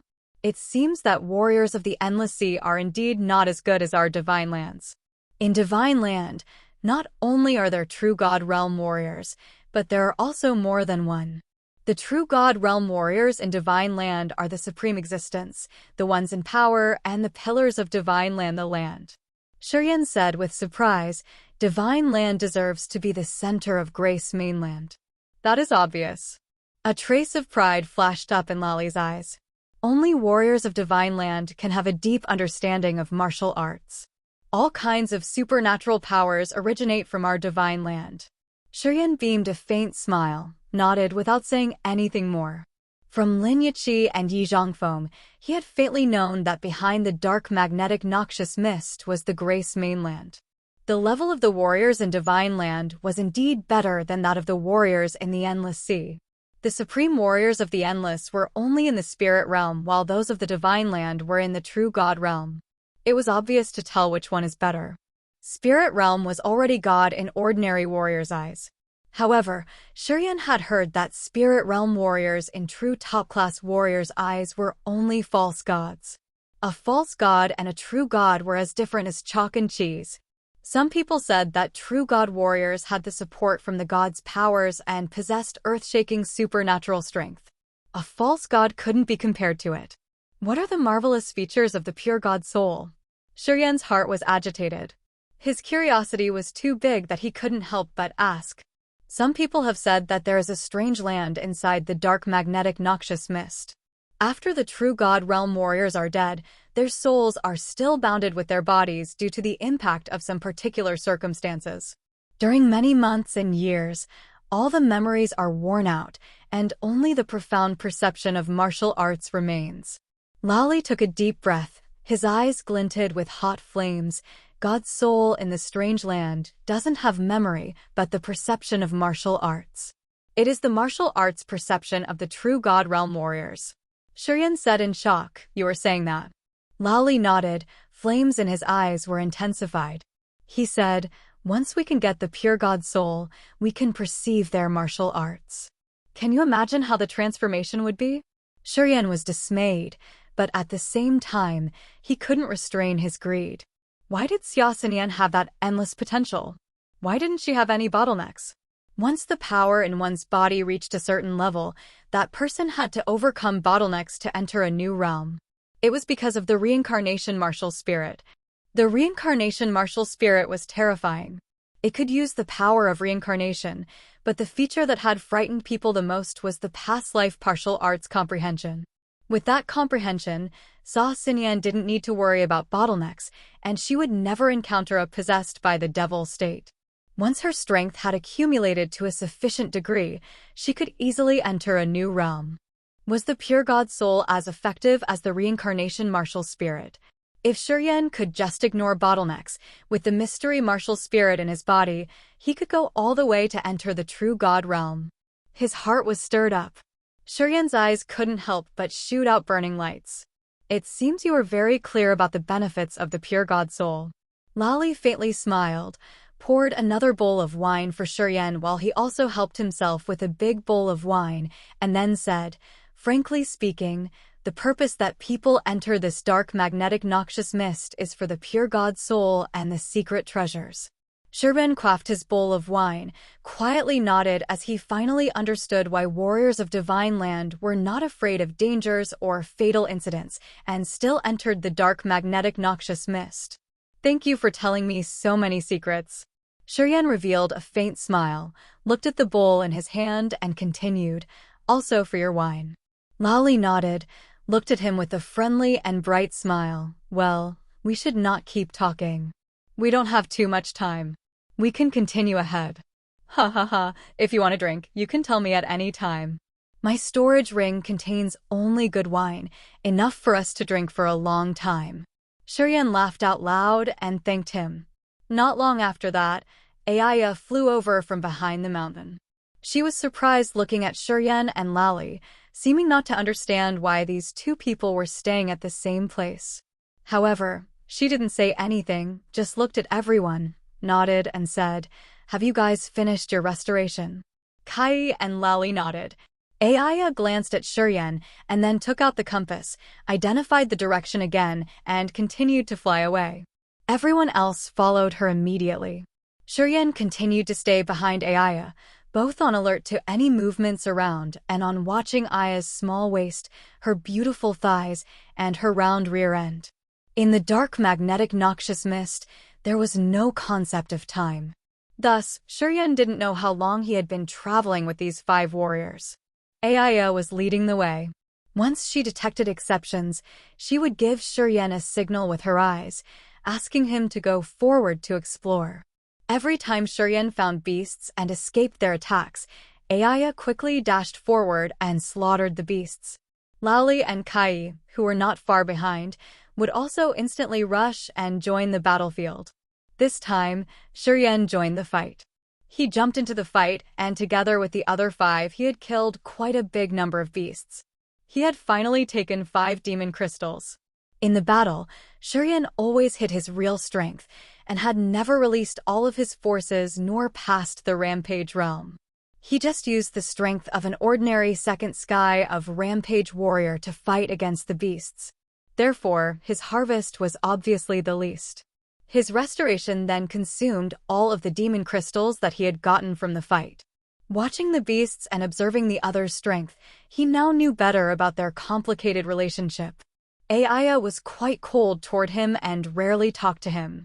On the contrary, Borg and the brothers Lali always took an opportunity to speak with him a few words about the thrill of fighting and the mysteries in the dark magnetic noxious mist. Gradually, his relationship with Borg and the 2 brothers Lali was quite close, while the relationship between him and Ayaya seemed to get worse. Ayaya didn't feel happy when she saw Shuryen hanging out with Borg and Lali so often, and thus the time she talked to him was less and less. Every time they encountered the beasts, she didn't warn him anymore, as if she was tired of him and wanted him to die sooner. However, every time he confronted the beast's besiege, he always escaped. Not once had he fallen into a desperate situation. Whenever danger passed, the 5 people assumed that he was fortunate and gradually let down their guard against a second sky of Nirvana realm kiddo, as they thought that, even if he had wicked intentions, he would not be able to execute them. This was exactly what Shurien had wanted. He was like a phantom, coldly looking at his prey, staying hidden, and quietly waiting for an opportunity. Today, Aya stopped again. The hand of the compass in her hand pointed to a floating deserted island, indicating that Shurien should go over there to see what was lurking. Shurien nodded and flew over carefully without saying a word. This was the first time he saw a small floating island in the dark magnetic noxious mist. It looked like a mountain, which was not affected by gravity, floating in the void miraculously. The island was small. There were plants and flowers on the island, but no trace of beasts could be found. Shurien attentively observed and searched around. He gradually moved to a clear water lake and suddenly heard the voices of some warriors speaking. A thought flashed up in Shurien's mind. He stayed hidden while quietly moving forward to observe them. 3 warriors with their bare upper bodies were washing the blood off their bodies. They were all males. One of them was in the second sky of Nirvana realm. The other 2 had the first sky of Nirvana realm. There were 2 corpses on the grass, which were not far away from the lake. The auras of these 2 corpses had completely disappeared, as they might have been dead for quite a long time. Shurien hid in the dark, quietly observed them for a while, and then returned without making a sound. Not long after, he stopped in front of Aya and said with a frown, 3 human warriors. One of them is in the second sky of Nirvana realm, and the other 2 are in first sky of Nirvana realm. They have united and killed 2 warriors, and now they are washing the blood off in the lake. There is a lake? Aya exclaimed with astonishment. Shurien nodded. Aya was a little excited. She suddenly flew away with incredible speed. The other people also rushed to him. Borg raised his voice. What did you see there? 3 warriors. One is in the second sky of Nirvana realm, and the other 2 are in first sky of Nirvana realm. They are washing the blood off their bodies in a lake, Shurien replied. They suddenly burst into laughter while their eyes flashed a ruthless light. Kai also said with a charming smile, finally, I can take a bath. The 4 of them flew toward the small island in a hurry. Chapter 369. The Lake. Chapter 369. The Lake. The group Aya and Kai darted straight to the small island. Borg, Laoli, Laluin, and Kai wore ruthless looks on their faces and released murderous auras. They obviously didn't have good intentions. Shurien was lagging behind. However, he was not in a hurry. He could hear the noise of the battle coming from the small island while he was walking over with a moderate speed and a comfortable look. When he came to the lake, he saw the 3 warriors had already stopped breathing. The 5 of them were surrounding the 3 dead bodies, carefully searching their bodies, and took out the storage ring from their fingers. Aya checked the body of the second sky of Nirvana realm warrior. Kai and Borg checked one of the first sky of Nirvana realm warriors. The brothers Laluin were searching the last one. The 5 of them carefully flipped the corpses as if they didn't want to miss any precious treasures. Shurien walked over, but kept a distance with the 5 of them and didn't say a word. A flow of auras from the 3 dead bodies flew toward him, quietly penetrating his acupuncture points, making his spirit comfortable.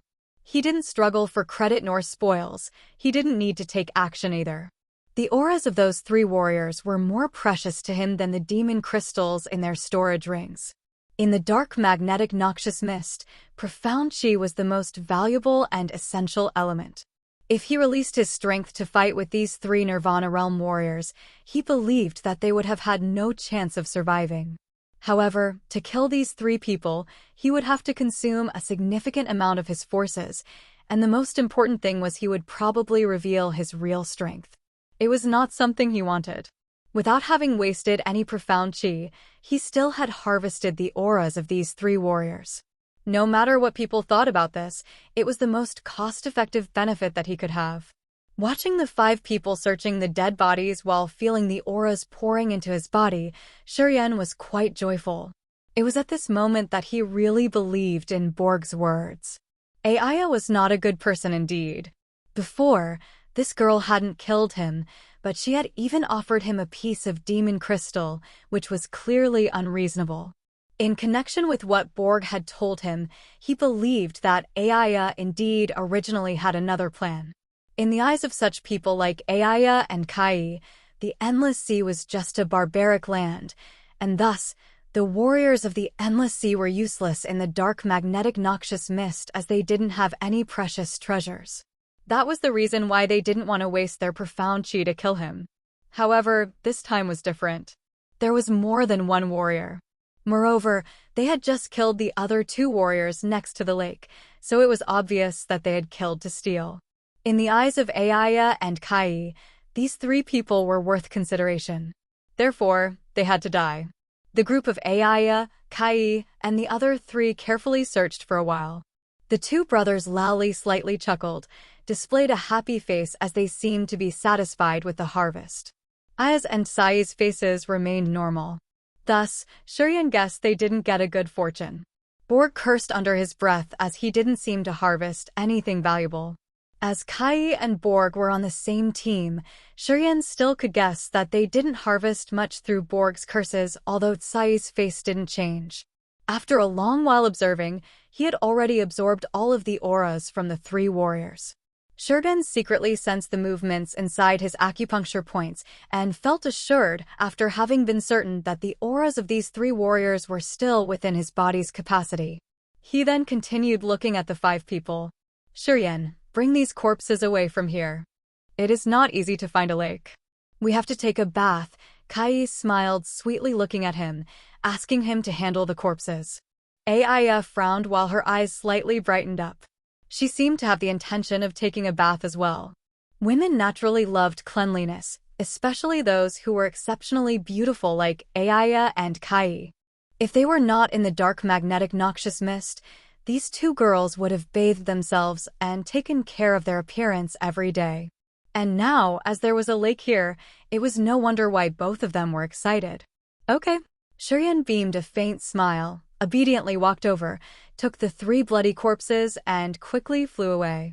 The corpses, whose auras had completely been drained by Shurian, would soon dehydrate and shrivel. He had just thought of how to cover the situation, and thus, what Kai asked him to do was exactly what he needed right now. So, he was very pleased to do this task. Kai was satisfied with Shurian's hard work. After he had left, she revealed a sweet smile and said, "Having a person in the team who will die for us in danger at critical times and take care of miscellaneous things at other times is not bad." While talking, Kai looked toward Aya, but didn't catch any reaction from her. She coldly snorted inside her heart, staring at Borg, then indifferently looked at Laluin, and said, "We girls want to take a bath. Should you three guys go away?" The two brothers brightly smiled, nodded, and walked away. Borg was a little bit stunned, couldn't help but look at Aya and ask, "Sister, should you wait until profound chi is restored and then wash up? It has been a long time since I have taken a bath. Finding a clean lake is hard. I can't wait anymore." After talking, Kai threw a glance at Aya, smiled, and said, "Aya, do you want to wait?" Aya nodded indifferently, coldly looked at Borg with a frown and said, "You are not going to wash up yet." Borg bowed his head, secretly cursed, turned around, and left. Shurian dragged the three dead bodies to a remote mountain quite far away from the lake. After having thrown these 5 bodies aside, he sat down, feeling the refining process inside his acupuncture points. After having entered the second sky of Nirvana realm, the auras of the warriors who had the same level as his were not vigorous for him anymore. The time the mystery martial spirit took to purify it was not too long. When he had still been in the Hangluo Sea, he had killed quite a number of Nirvana realm warriors. Thus, he understood well about the purification time that the mystery martial spirit required. He knew that the auras of those 3 dead warriors would be purified completely after 1 or 2 hours maximum. He believed that the negative emotions that had been dragged along with their auras would not affect his mind and push him into a violent situation. Because of this self-confidence, he was not in a hurry, but waited in silence instead. Half an hour later, the screams of Borg and the 2 brothers Lally suddenly came up from the lake. Shurian frowned, stood up with suspicion, and quickly flew over. Not long after that, when he arrived at the lake, he saw the 3 people Borg, Lally, and Laluin walking around the lake. Borg was still shouting, "Sister, The two brothers Laoli and Laluin knitted their eyebrows and hurriedly asked when they saw Shuryen, "Have you seen Aya and Kai?" Shuryen shook his head with surprise. "Aren't they washing up in the lake? What happened? They have gone missing. Half an hour already." Borg spoke up with a gloomy face. "I had been waiting for her for a while, so I didn't feel right and went to the lake to call her. But she didn't respond. I am worried that she might have been in some accident. However, after checking around the lake, I couldn't find my sister or Aya." "How could it be?" Shuryen continued with a surprised look on his face. "I just threw the 5 corpses away and was resting a bit, but I didn't see anyone coming or leaving. Aya and Kai certainly didn't go in my direction." Borg's face changed. He said, "Except for your direction, we have searched all other directions.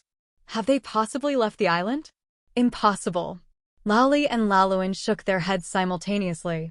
"They just took a bath in the lake. Since they disappeared strangely, could they be under the water?" Shuryen pointed to the lake. Borg, Laoli, and Laoluin were all startled, rolled their eyes looking at the clear lake, and suddenly felt a little uneasy. None of them moved. They were in a daze for a while and then looked at him. Shuryen cursed inside his heart. He had soon known that although these 3 people looked friendly with him, they all had their purposes.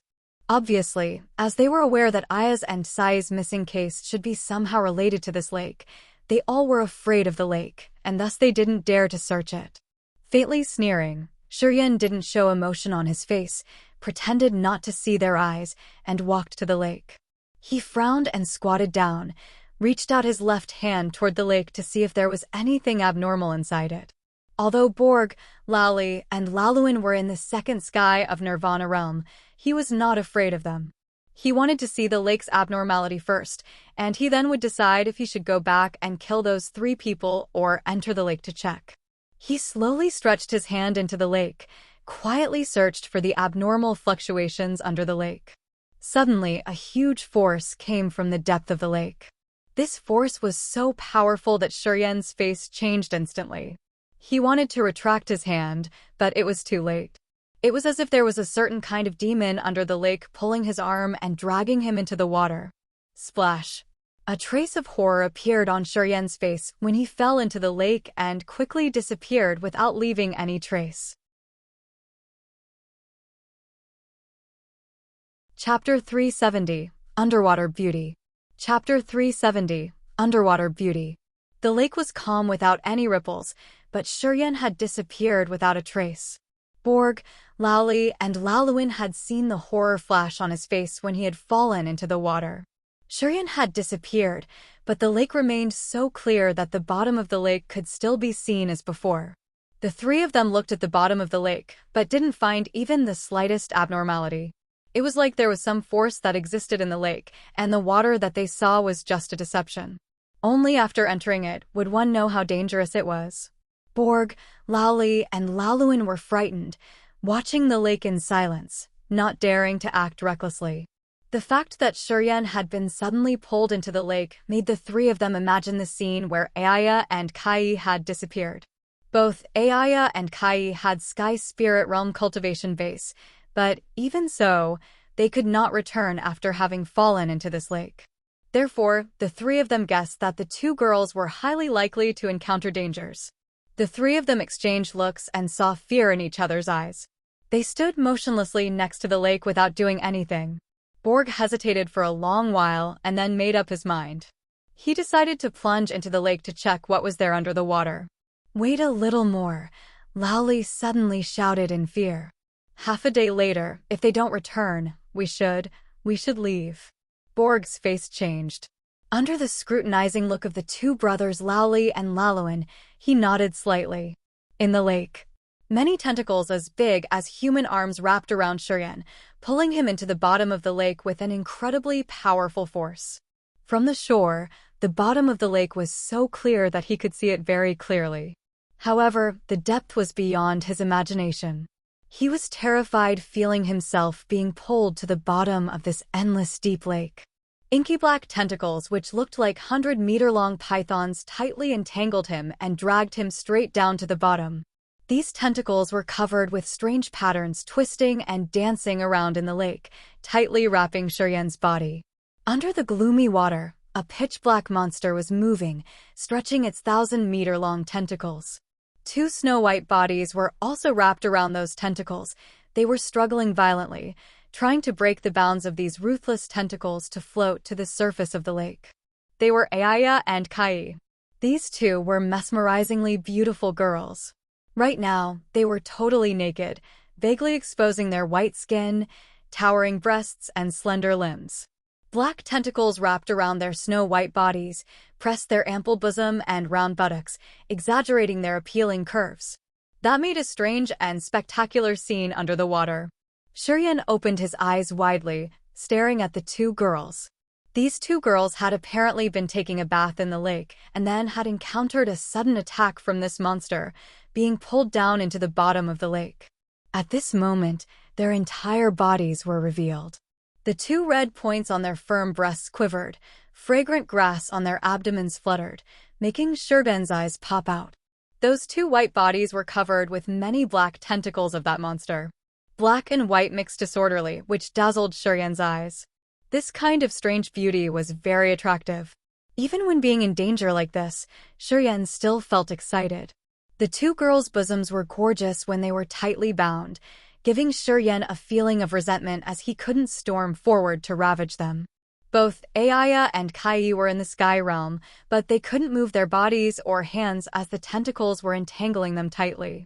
Shurian looked at them mesmerizingly while flames violently burned up in his eyes. He felt evil fires emerge on his belly and hardly stopped. Especially Kai, her beautiful legs were forcefully separated under the tentacles' entanglement. Fresh grass and fragrant flowers were completely revealed, which could turn any man into a wild beast. Too stimulated. Shurian's eyes stared at her, not seeming to know that death was near. Negative feelings overflowed from his acupuncture points while his veins bulged prominently. Kai was struggling with the tentacles wrapping around her body, using the knives that emerged from the rings on her arms and legs. She suddenly raised her head and saw Shurian sinking. She saw Shurian's burning eyes like those of a wild beast. Kai was extremely embarrassed to the point that she almost fainted in shame while her beautiful eyes turned white. She had never expected that Shurian would suddenly appear out of nowhere in this situation and see her entire naked body. Even her most secret, forbidden privates could not escape his eyes. Although Shurian was dozens of meters away from Kai, he could still see her face glowing red and her arrogant eyes staring at Shurian fiercely. She seemed to be resenting the fact that she could not kill him. Under her furious gaze, Shurian seemed to wake from the influence of the negative feelings while his eyes slowly calmed down. He then put the concentration on the monster below. It was a strange octopus as big as a mountain. This octopus was as black as ink, had countless tentacles, and a big, blood pool mouth full of fangs. Its green-gray eyes flashed up with horrifying lights. Shurian had never seen this kind of monster before, so he didn't know which level it was. However, if it could entangle Aya and Kai like this, it was not just a 6th-level beast. As this giant monster had numerous tentacles and was also familiar with the environment at the bottom of the lake, it could comfortably cast out all its strength. This monster was not easy to deal with. After throwing a quick glance, Shurian was chilled, and his face suddenly changed. He started to struggle, wanting to get rid of these ruthless tentacles. This octopus seemed to want to devour all three of them. As long as it opened its mouth, Shurian believed that no one could stand it once falling into that blood pool mouth full of fangs like sharp daggers. Perhaps, with his sturdy body, he could fight against it a little bit. However, Kai and Aya would surely die, no doubt. They were both beautiful girls, apparently not the kind of warrior who had gone through arduous body cultivation. If those sharp fangs speared into their soft, white bodies, they would be utterly divided. Strange and bright lights suddenly shot out from Aya's 10 fingers, broke and destroyed those tentacles that were wrapping around her. One of the tentacles was cut off into 3 parts. However, this octopus had countless tentacles. The number of the ones that were swathing her body was more than 10 already. Although she had cut off one of them, it didn't change anything.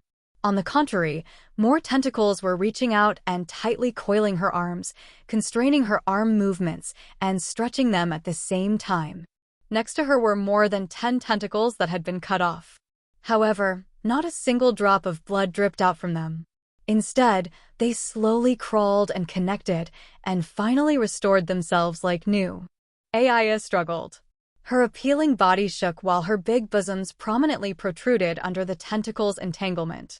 The two pinky red points on her breasts were even more mesmerizing. The tentacles wrapped her two beautiful legs together.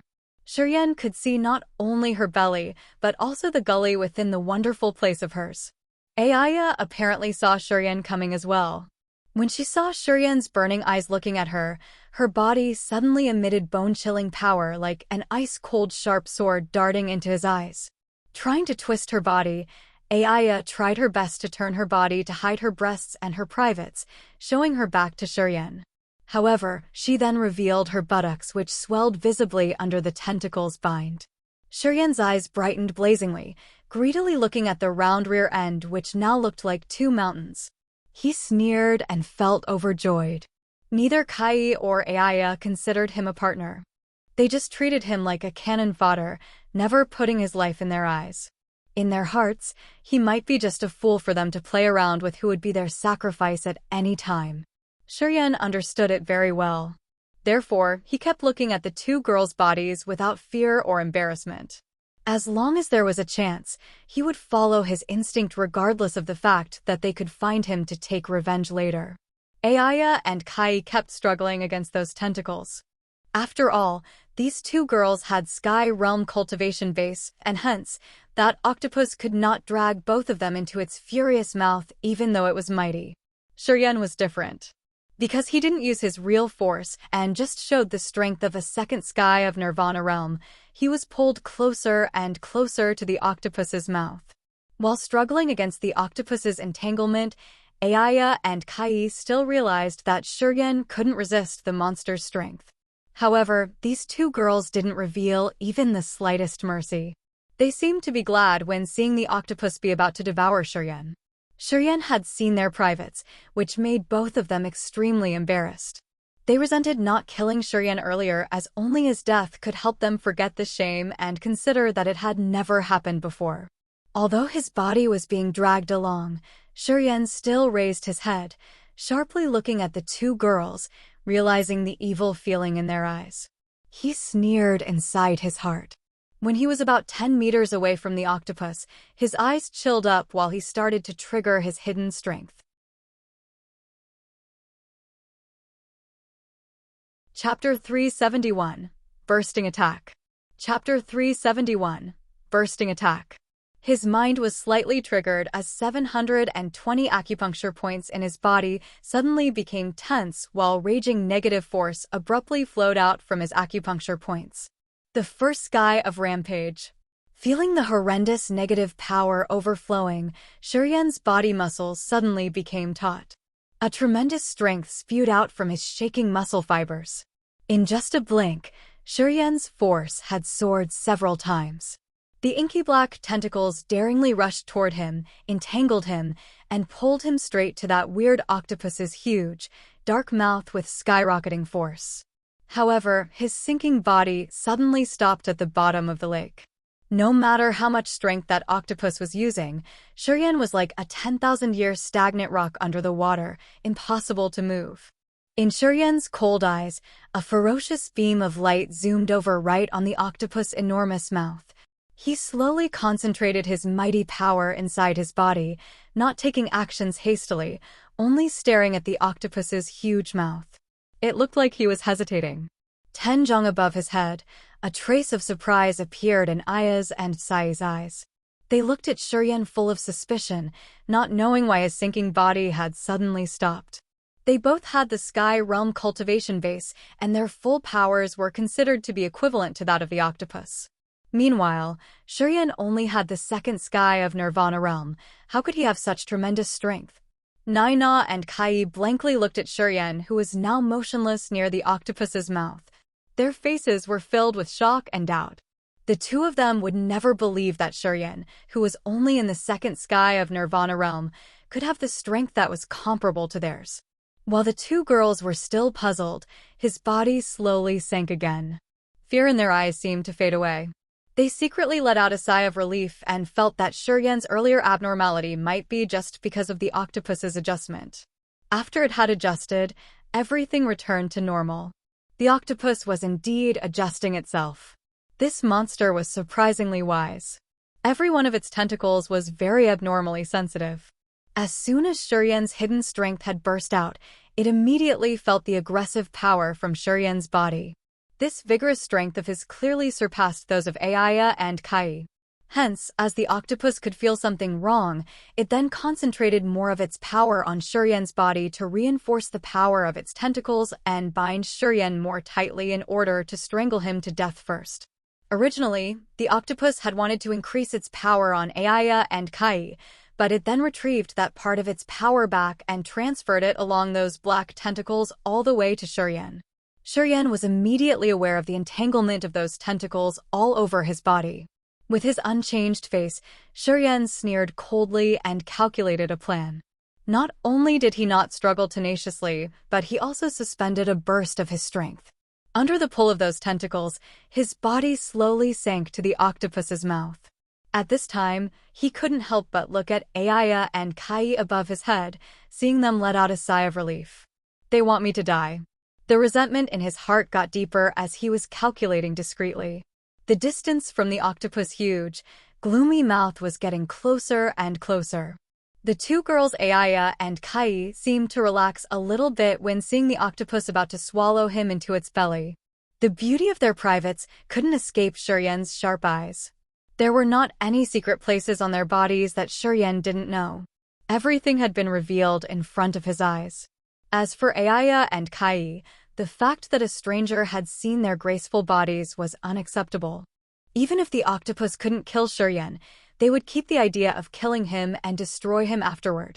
Otherwise, Shurian's existence would be a knot that never dissolved in their hearts that could probably affect their state of mind in the future as well as their realm breakthroughs. The two girls happily watched Shurian's imminent death and secretly planned that when the octopus was busy devouring Shurian, they would take this chance to escape the lake. With that thought, Aya and Kai paid more attention to Shurian's every move. Their beautiful eyes were glued to Shurian's body without a blink, watching him moving closer to the octopus's huge mouth and quietly waiting for their opportunity. Shurian's eyes were as cold as ice, the corner of his mouth curved up, displaying his ruthlessness. He stopped looking at Aya and Kai above his head, but stared at the octopus's enormous mouth which was coming closer and closer. He could even smell the stink from its mouth. Fierce sword-like fangs flashed up with terrifying, chilling lights. Those fangs contained poison and the stench from the octopus's mouth, which also had powerful toxins, violently struck his nostrils.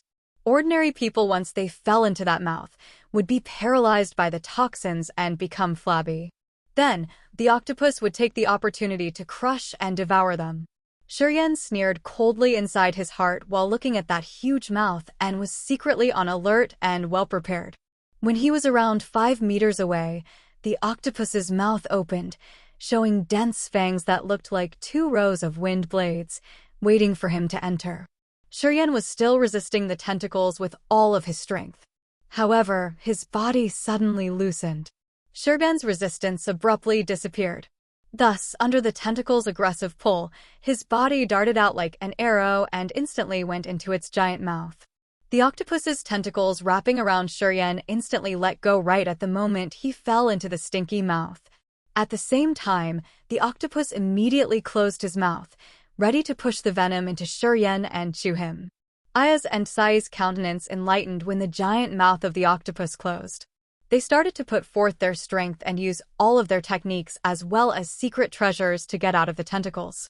Many beams of lights bloomed out from the two girls' graceful bodies and instantly cut off those tentacles, which were aggressively wrapping around them. However, more and more tentacles quickly flew over from below and bound the two of them again. Aya and Kai gritted their teeth, urging all kinds of techniques and Upanishads to the most while strange lights continuously flashed up around them. A terrifying bunch of lights flew next to the two girls' white bodies, continually resisting the octopus's tentacles. Their strength had been drained. Shiryan was inside the huge mouth of the octopus, feeling the stench right up his nose. The viscid venom dripped down from the roof of the mouth, watering his entire body. He released the star shield. Inside that giant mouth, starlight dazzlingly sparked and was as thin as a mite's wing. The starlight kept flickering nonstop, giving people an unpredictable kind of a mystery, as if heaven and earth were hidden in those flashing star points of light.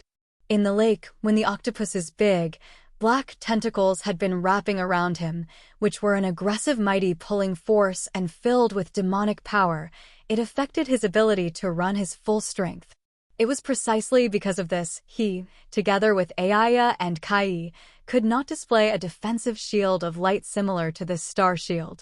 When he fell into the octopus's giant mouth, the tentacles were immediately retracted. At the same time, he instantly opened the star shield which he had prepared earlier, protecting his whole body before more of its venom covered his body. As soon as the star shield had formed, Shiryan slightly relaxed a little bit as he watched the starlight sizzle when the venom fell on it, releasing a thin mist of smoke. Shiryan's face was solemn. The venom inside the octopus's mouth was unexpectedly toxic. Even the essential power of the star shield was dissolving slowly with each drop of venom that dripped down. Before the tentacles let go of him, his body had inevitably been stained with some viscid venom. Inside the star shield, he saw the star shield fuming under the effect of the venom. He then watched the stained venom slowly making his skin decay. Shiryan couldn't help but frown. A mist of smoke also rose from the skin that had been exposed to the venom. The octopus's venom was amazingly corrosive and was fighting with his two great martial spirits. The venom corroded his skin and flesh, making many wounds. The corrosion of the venom was blocked by a peculiar power inside his muscle fibers. After a short while, the venom disappeared without a trace. Actually, his muscle fibers had infiltrated the venom and dissolved all of it. Inside the star shield, Shiryan chuckled while looking at the roof of the disgusting mouth dripping down venomous drops, feeling this enormous mouth filled with mighty powers, seeing sharp fangs like wind blades approaching quickly. His peculiar strength flowed out, and his body trembled slightly. Shiryan finally took action. A fist with power that could ram mountains. A punch struck the wall of the octopus's mouth. His strike had caused a huge blood hole on the thick, dark red wall of the monster's mouth. The octopus screamed out loud. In pain, a bright red tongue-like foreign body suddenly flew out and stormed toward him. Shiryan's face remained unchanged. He put all of his power to take action. He didn't perform any techniques, but just relied on the mighty power of his body bombarding all sides of its mouth. Torrential energy like a mountain avalanche burst out from Shiryan's muscle fibers, and he was extremely excited. His body had enough powers to kill everything. Inside the octopus's mouth, he continually shot out horrendous strength from his body. Aya and Kai were fighting with the tentacles with their full powers and suddenly felt that the pressure was loosened. They didn't know why those tentacles strangely twisted, shook off, and stopped wrapping around them. They were stunned as they subconsciously looked at the octopus, which was now crazily dancing and shaking on the bottom of the lake. Its tentacles were flying around while its giant body was moving wildly. It seemed to be getting torn apart from inside by some violent power. The two girls' eyes and mouths were wide open. Chapter 372, Occupying the Beauty. Chapter 372, Occupying the Beauty. Even if Aya and Kai were idiots, both of them were sure that the octopus's abnormality had something to do with Shiryan. They just didn't know why Shiryan hadn't been killed yet, but on the contrary, he still had the strength to make the octopus resist strenuously while he was only in the second sky of Nirvana realm. Moreover, he was kept inside the octopus's toxic mouth. Aya and Kai couldn't figure it out. In these two girls' eyes, Shiryan was only an ordinary Nirvana realm warrior and came from the Endless Sea, a barbarian land. What ability did this kind of warrior have to be able to make the thousand-hand ink octopus not able to fight back? Kai and Aya both knew that this thousand-hand ink octopus was a 7th-level beast, living in the water with tremendous strength. The corrosive power of venom from its fangs was terrifying. Moreover, thousand-hand ink octopus's tentacles all connected to its monstrous original power, and thus, once someone got entangled by those tentacles, one's defensive force was hardly performed. The thousand-hand ink octopus's killing method was to use its tentacles to wrap the opponent's body first, then pull the victim toward its huge mouth. Once the venom from its mouth touched the warrior, he would immediately weaken, and his skin and flesh would quickly be corroded. When the warrior's body was rotten and exhausted, the octopus just needed to use its fangs to tear it apart. None of the warriors in this situation could withstand it, and they soon became a blood clot and were swallowed down into its abdomen. Kai and Aya also wondered about their cultivation base level. Once falling into that octopus's mouth, if they weren't able to activate their defense light shield either, and thus, they would be rotted by the stinky venom and torn down into pieces. That was why they had to struggle harder and emit their full power to resist the pulling force of the thousand-hand ink octopus. They didn't dare to let themselves fall into that huge mouth. Therefore, when Shuryen had fallen into the toxic mouth of the thousand-hand ink octopus, they had been certain that he would have died and that there was no chance for him to escape death. However, at this moment, the octopus was dancing crazily, which was obviously a masterpiece by Shuryen. Shuryen apparently wasn't dead, but instead, he was continuously taking action inside the thousand-hand ink octopus's mouth, making it endure pain.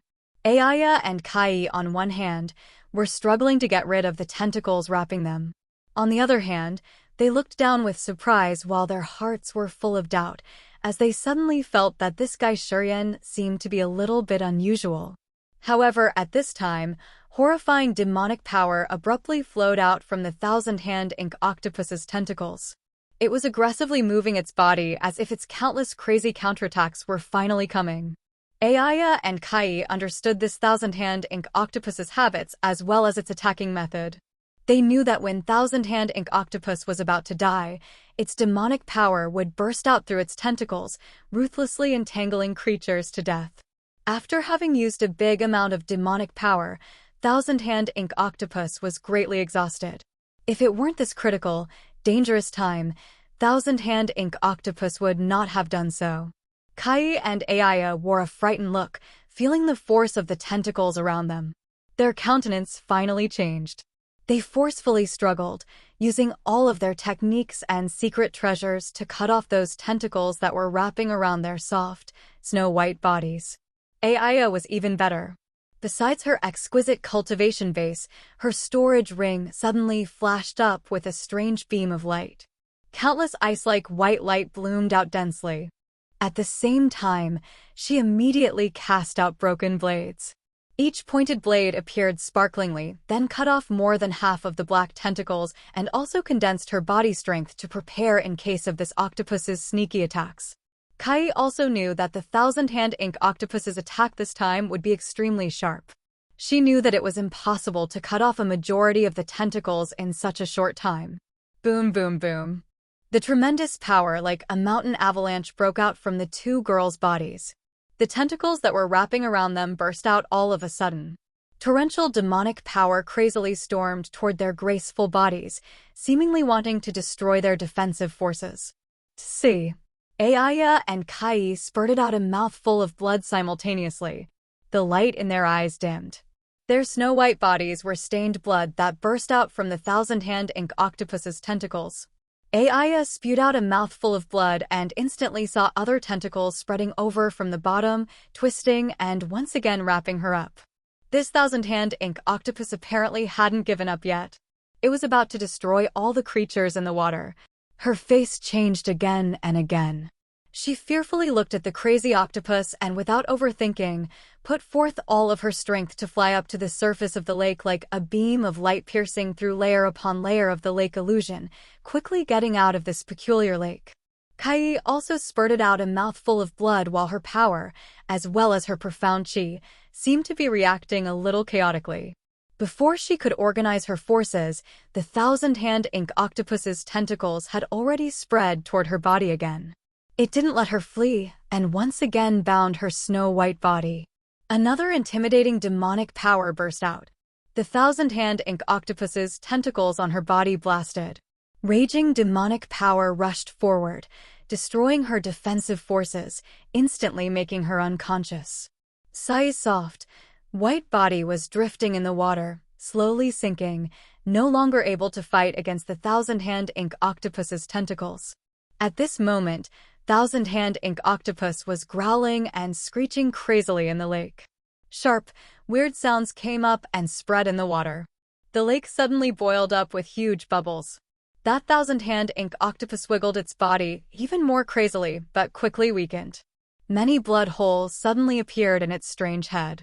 When those blood holes broke, the water instantly poured in and filled its brain.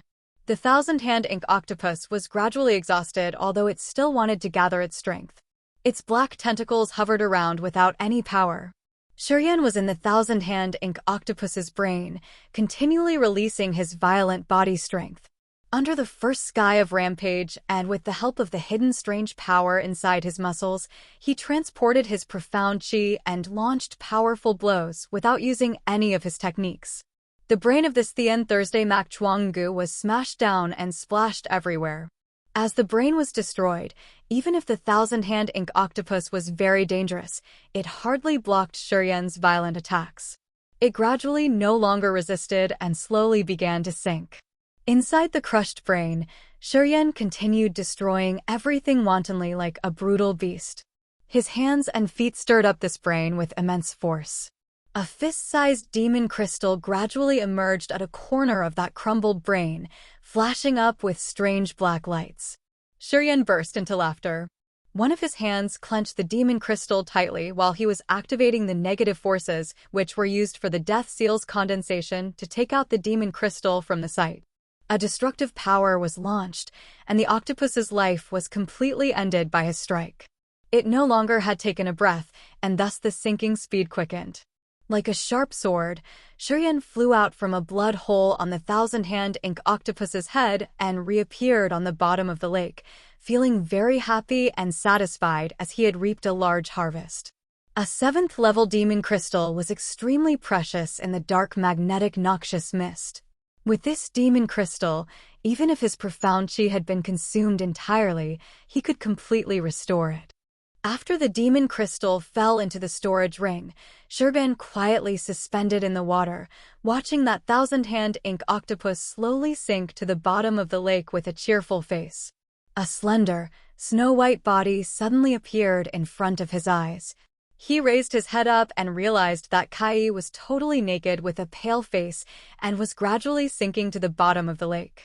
Shurian stared at Kai with a cold face, revealed a chilling sneer at the corner of his mouth and quickly zoomed over to her like a fish. Looking at her graceful body, her firm, big breasts, her small, boneless waist, her plump thighs and long limbs, Shurian chuckled slightly. He then moved forward, stretched his arms out grabbing her, feeling the warmth from her body and the chaotic forces inside it. After a quick check, he knew that Kai was just unconscious temporarily. A long while later, when her strength was restored, she would wake up again. Holding her breathtaking body, Shurian sneered while one of his hands bluntly moved around on her soft, white body. After playing with Sai's beautiful breasts, her waist, her long legs, and her round rear end for a while, Shurian slowly swam toward the cliff in the lake. After having dug out a cave quite easily, he held Kai and went inside it. He retrieved the star shield and released the dark shield.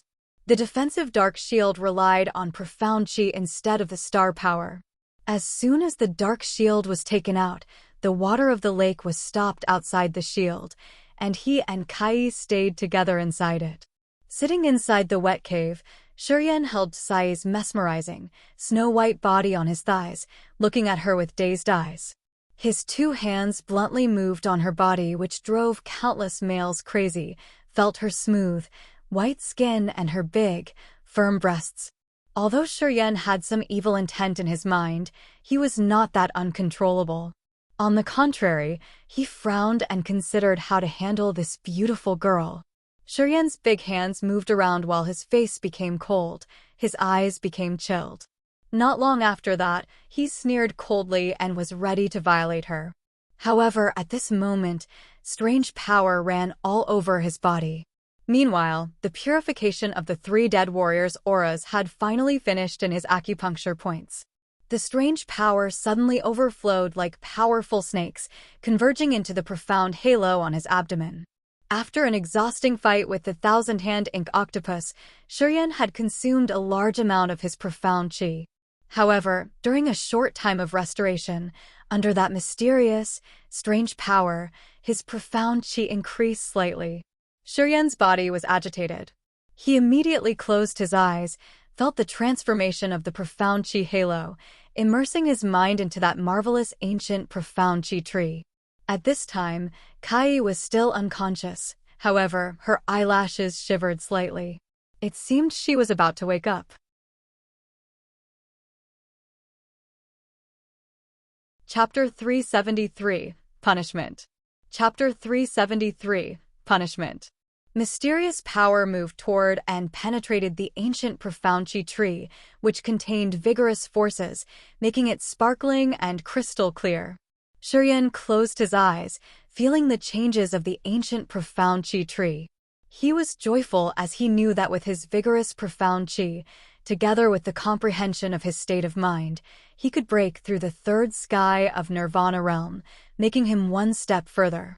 Entering the dark magnetic noxious mist this time, his main purpose was to temper himself with the fastest speed to enhance his cultivation base. When he returned to the Endless Sea later, he would take revenge on the demon tribes and those forces which had wanted to obliterate him. Linda's and Xia Xinchuan's deaths had made him quickly realize that only having a mighty strength could facilitate him in doing whatever he wanted in this world instead of being someone else's stepping stone. The transformation of the profound halo made him very happy as he was one step closer to his goal. At this time, the chaotic power in Tsai's body gradually calmed down and regained its normal state. Her eyelashes flickered slightly. She then woke up from being unconscious. As soon as Tsai's eyes opened, she saw Shuryen's cold face with his eyes closed. Kai subconsciously wanted to shout, but she immediately remembered the incident earlier and thus quickly suppressed her emotions. Instead, she stayed calm and considered the situation. She was lying naked on Shuryen's muscular thighs.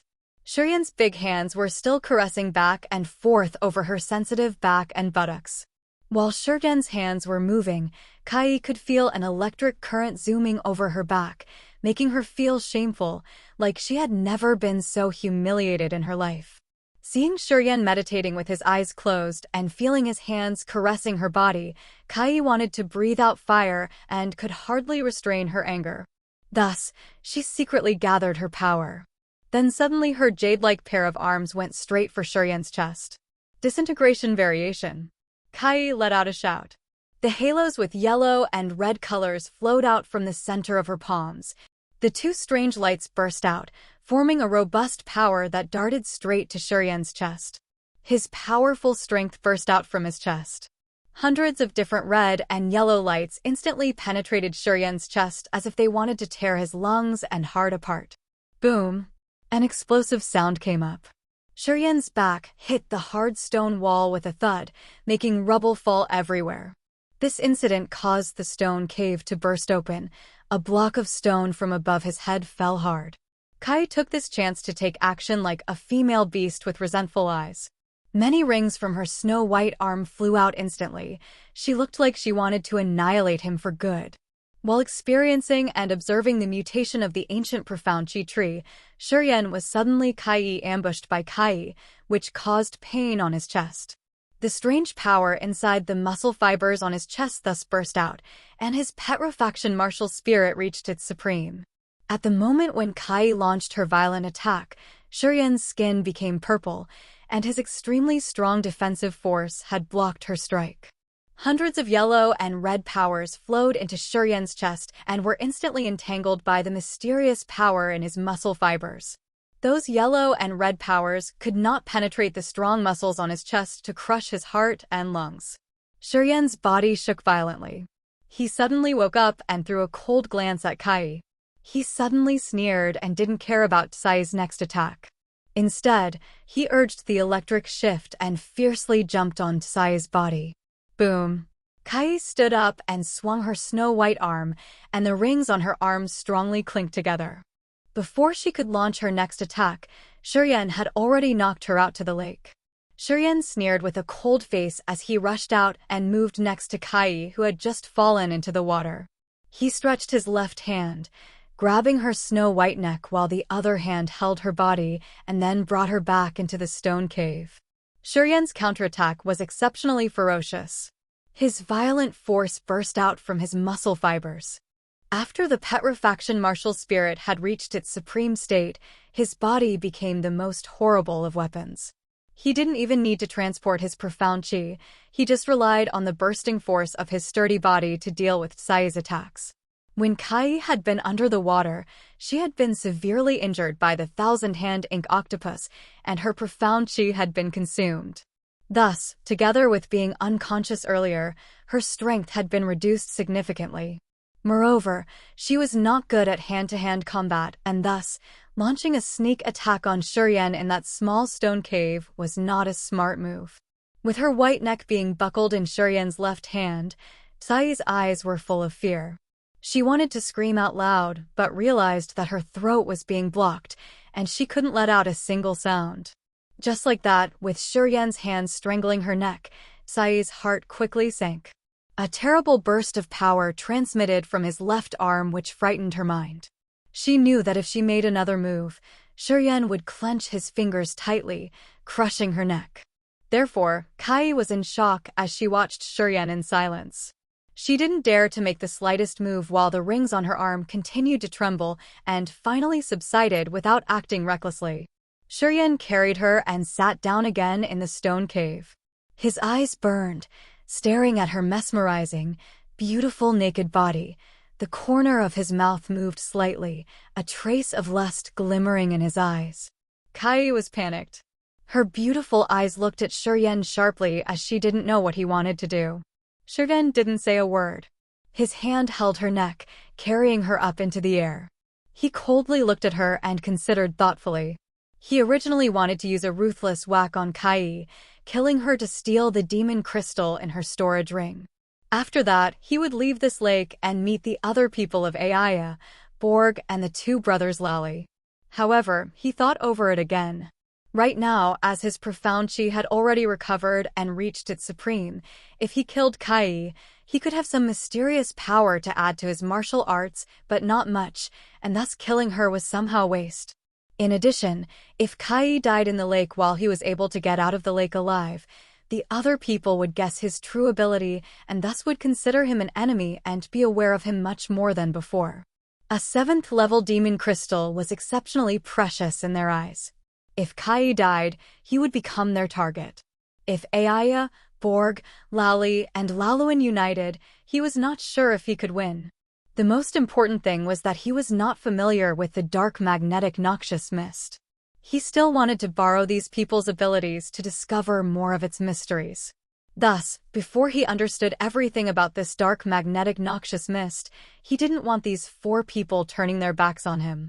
If Kai didn't die or was under his control, he could still hide his true strength. By putting Thien Thursday Mac Chuang Gue's death on Tsai's hands, he could have Kai restrain Aya and know more about the dark magnetic noxious mist's mysteries and the Divine Land situation through Kai. With that thought, Shuryen finally had his calculation.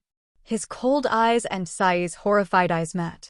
Shuryen let out a low shout, and the third eye inside the sea of consciousness of his host soul opened. A beam of light flashed up. He then poured his soul consciousness into this beam of light and carefully instructed it to infiltrate Tsai's head. Let go of your sea of consciousness, or else I will kill you. Shuryen coldly looked at Kai and intimidated her. Kai was terrified at heart, her beautiful eyes filled with fear. She kept shaking her head as she wanted to refuse. If you refuse, I will kill you. But if you accept, I will only leave a mark on your host's soul. As long as you obey me from now until my business in this dark magnetic noxious mist ends, I will remove this soul barrier for you. Shuryen was like a devil using both intimidation and enticement at the same time. At this moment, Kai looked at Shuryen with deep fear inside her heart. She finally understood that Shuryen, whom she hadn't even laid her eyes on before, was the most thoughtful one in the group. He had hidden his true strength and had evil ambition without any human emotions from the beginning. Right now, she could only see Shuryen's brutal face, but didn't think that she had been involved in his calculation from the beginning. She could only remember that she was resentful the thousand-hand ink octopus hadn't killed him when they were under the water, and she had also tried to take his life earlier. Just remembering someone else's fierceness, but finding it impossible to see one's own wickedness was common in the human world, and Kai was not an exception. I'll count to 3. 1, 2. Shuryen's face looked cold and cruel, showing a trace of impatience. He started to count without waiting for Kai to respond. Kai kept looking at Shuryen, and now she was certain that Shuryen was a ruthless person, not a soft-hearted one. Hence, Kai instantly nodded her head before Shuryen finished counting. She finally let go of her sea of consciousness to let Shuryen's soul consciousness in. In the soul consciousness, although Shuryen was only in the nirvana realm, his soul cultivation was much more than that of an ordinary sky realm. Different kinds of spirit Upanishads of demonic sound clan were all profound. In that abandoned land, he had used the group of Panja to carry out his soul experiments. This time, his host's soul and the 9 serenities soul-devouring flame now gathered in one place, and thus doing this was somehow like, once a thief, always a thief. After his soul consciousness had entered Tsai's head, he made use of the demonic sound clan's Upanishads. After leaving a spirit seed in Tsai's host's soul, Shuryen quietly explored a little bit more and saw that everything was normal. He then retrieved his soul consciousness that had penetrated her head. Under Tsai's frightened look, Shuryen suddenly grinned, dashed forward with his evil eyes, and fiercely kissed her ruddy lips. Whining. Tsai's beautiful eyes glinted with a trace of shame. She wanted to struggle, but couldn't make any move as her body was under Shuryen's control. Mercilessly kissing her, Shuryen moved his tongue on Tsai's full lips and then bit them. Blood spread from her lips. Finally, the hand, which was buckling Tsai's neck, loosened its grip, and Shuryen detached from her. Looking at the beautiful girl bleeding, he was suddenly overwhelmed with resentment inside his heart. He sneered, "You should have died in that lake, but I have saved you. But earlier, you just requited good with evil, and of course, I had to teach you a lesson. So, it was punishment. You are even more despicable than Aya." Tsai's face was full of resentment, cruelly staring at Shuryen and cursing him. Shuryen burst out laughing, the same.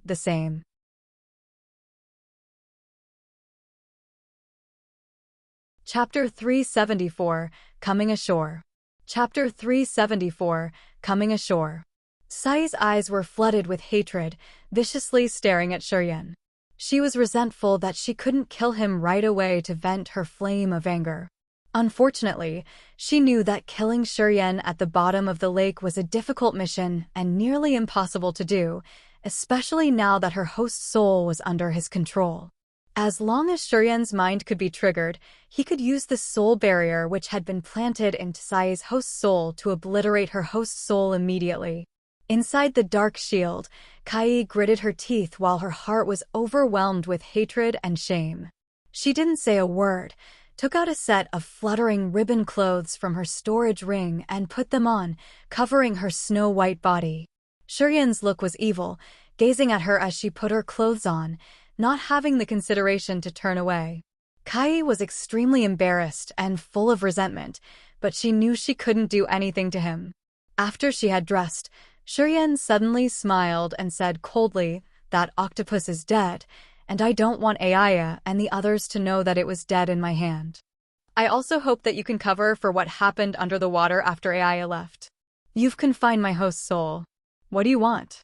After having dressed, Tsai's mood had stabilized. When she remembered how bad Shuryen had treated her, her neck reddened. She now realized that Shuryen was not someone she could control, and she secretly regretted proposing to keep him before.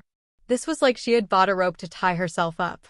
Not only did she fail to use Shuryen to constrain Aya, but she ended up harming herself. I do not know much about this dark magnetic noxious mist, so I hope you can explain it to me in detail. I am also curious about the identities of the 5 of you, so you will tell me about that as well, said Shiryen emotionlessly. As for the dark magnetic noxious mist, Laoli has told you quite precisely. For other things, I think we can talk about it later. Kai looked a little anxious, watching the water. We should be in a hurry. If we return late, Aya and other people may think that we are dead and will probably leave this place. Although Aya is a hateful person, she had many secret treasures in her hands. Staying with her, you can detect something unexpected and avoid a lot of trouble. Thanks to her reminder, Shiryen realized that the time he stayed in the water was too long.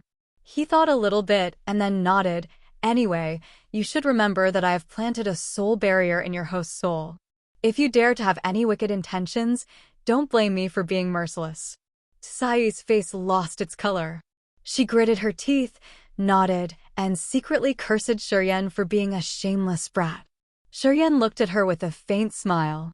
He knew that Kai hated him a lot, but he didn't really care about it. At least before the soul barrier inside Tsai's host's soul is lifted, he wouldn't need to be worried. Did you kill the 1,000-hand ink octopus? Kai looked at the lake outside the stone cave, thought for a while, and then asked him. Shiryen rubbed his chin and nodded. Kai knitted her eyebrows and then flew out of the stone cave, sinking toward the bottom of the lake to find the 1,000-hand ink octopus's dead body. Shiryen didn't know what she wanted to do, and thus followed her flying out of the cave with suspicion. He suspended in the water, frowning and looking at her. Kai dove all the way to the bottom of the lake. When she reached the bottom, her delicate body gracefully moved like a rainbow toward the 1,000-hand ink octopus's dead body. She took out a splendid, radiant dagger and dug out the octopus's eyes. Not long after that, Kai flew up next to Shiryen, holding the octopus's eyeballs in her hands, and then said to Shiryen, "This 7th level the 1,000-hand ink octopus's eyeballs can form a fantasy. We couldn't see the real scene under the water before due to the effect of these eyeballs. You have got the demon crystal, so these eyeballs belong to me. Are you okay with this?" "You just take them," nodded Shiryen. Kai immediately put the octopus's eyeballs away. She contemplated for a while before aggressively looking at Shiryen. "I hope you will keep the secret about the incident that happened in the water. I don't want anyone to know about this no matter what. You should also be careful with Aya. She is the daughter of the Castellan of White Emperor City. In White Emperor City, we are pampered girls who are always to keep ourselves pure. As you have seen our bodies this time, with Aya's personality, I am afraid that she will not spare you. You should keep that in mind." White Emperor City, Shiryen muttered, didn't ask for details, just nodded and said, "I know." Kai didn't continue their conversation, suppressing her hatred for Shiryen with a reddened face. She then flew up toward the lake's surface. Shiryen immediately kept up with her. On the lake. When Aya got out of the water, a brilliant halo fully covered her wonderful curves. She quickly found a remote place to put on new clothes, and only after that did she go to see Borg, Laoli, and Laluin. The 3 of them had been impatiently waiting for a long time. As soon as they saw Aya came out, they hurriedly asked about the situation. Aya told them a little bit about what took place at the bottom of the lake and also said that Kai and Shiryen might not return. Right after hearing about the 7th level the 1,000-hand ink octopus, the faces of the 3 of them changed slightly. They were secretly glad that they hadn't recklessly broken into the water, or else they were afraid that they would have had the same consequence as that of Shiryen and Kai. Aya told them about the situation in detail, blankly staring at the water without daring to go back in again. Borg and the 2 brothers Lao were in a daze waiting with worried faces. They were ready to abandon Shiryen and Kai. If Shiryen and Kai didn't come out soon, Aya and the others would leave. Borg had always been together with Kai. However, seeing Kai in danger, he was not ready to save her, but just frustrated. He was considering what he should do if he was alone with Aya and the other people from now on. While the 4 of them were waiting impatiently and about to give up on Shiryen and Kai, 2 figures suddenly flew out of the lake. They were Shiryen and Kai. Borg was overjoyed and quickly shouted, "Sister, are you all right?" After Kai had flown out of the lake, her face regained its normal state. She threw Borg a cold glance and nodded, "I am fine." Shiryen and I united and killed the thousand-hand ink octopus. After talking, Kai couldn't help but look at Aya and grunt. In their critical point of time when they were trapped, Aya hadn't seen Kai as her partner, hadn't lent her a helping hand, but left her in danger instead. Kai understood it well, and thus was extremely dissatisfied with Aya.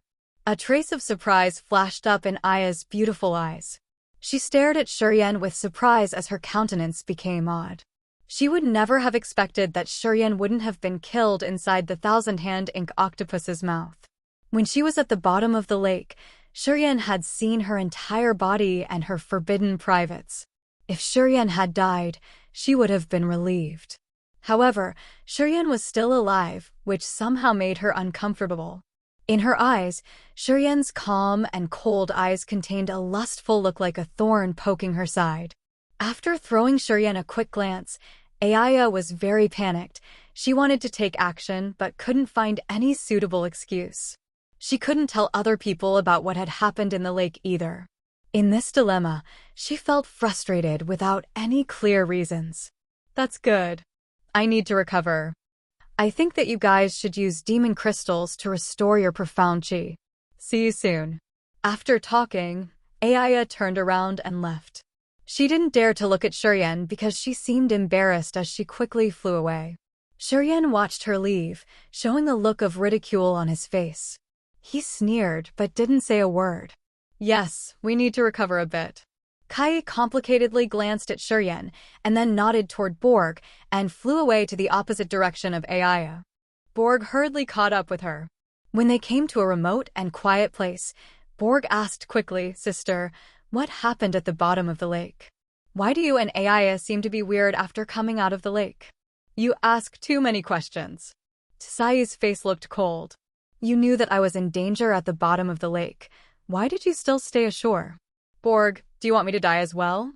Borg's face stiffened. He was very embarrassed and then revealed a wry smile. "Sister, you're in the sky realm but still got trapped at the bottom of the lake." "I was afraid." Kai snorted coldly and didn't say anything further.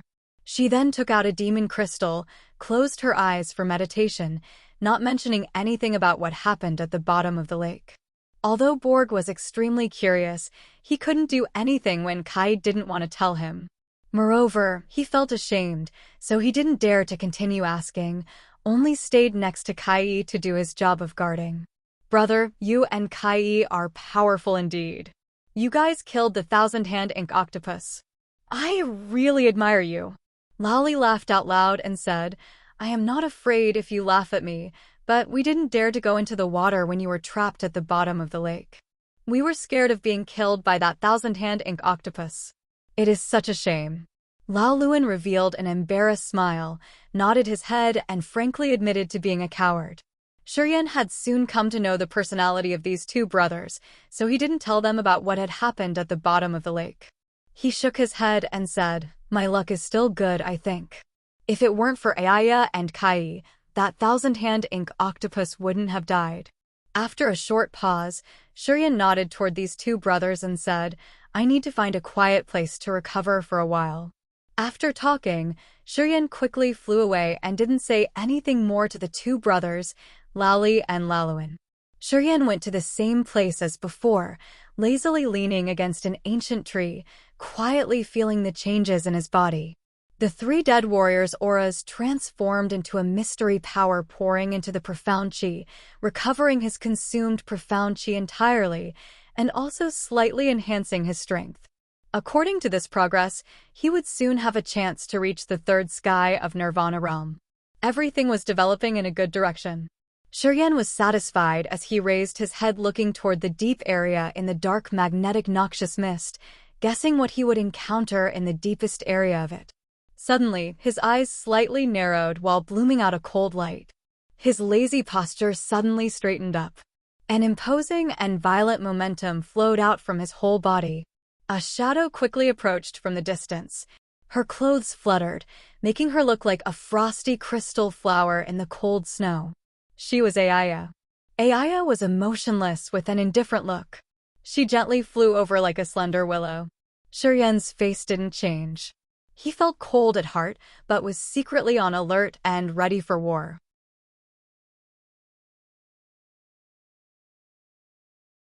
Chapter 375, The Hunter. Chapter 375, The Hunter. Shuriken soon found out that Aya was a ruthless person and no better than Kai. At the bottom of the lake, when he had been sinking toward the octopus's mouth, he had clearly seen Aya let out a sigh of relief. Before leaving the lake, Kai had also reminded him to be careful with Aya. She had told him that Aya was the daughter of the master of White Emperor City, very arrogant and crystal pure. As he had seen her naked body, she certainly would want to kill him. Therefore, seeing Aya suddenly approach, Shuriken secretly stayed alert and was ready to deal with Aya's attack. Wearing a cold face and fluttering clothes, Aya quickly flew over and stood in front of him. Shuriken's face remained unchanged. He indifferently looked at her, but was secretly well-prepared and grinned. "Didn't you go to find a quiet place for meditation?"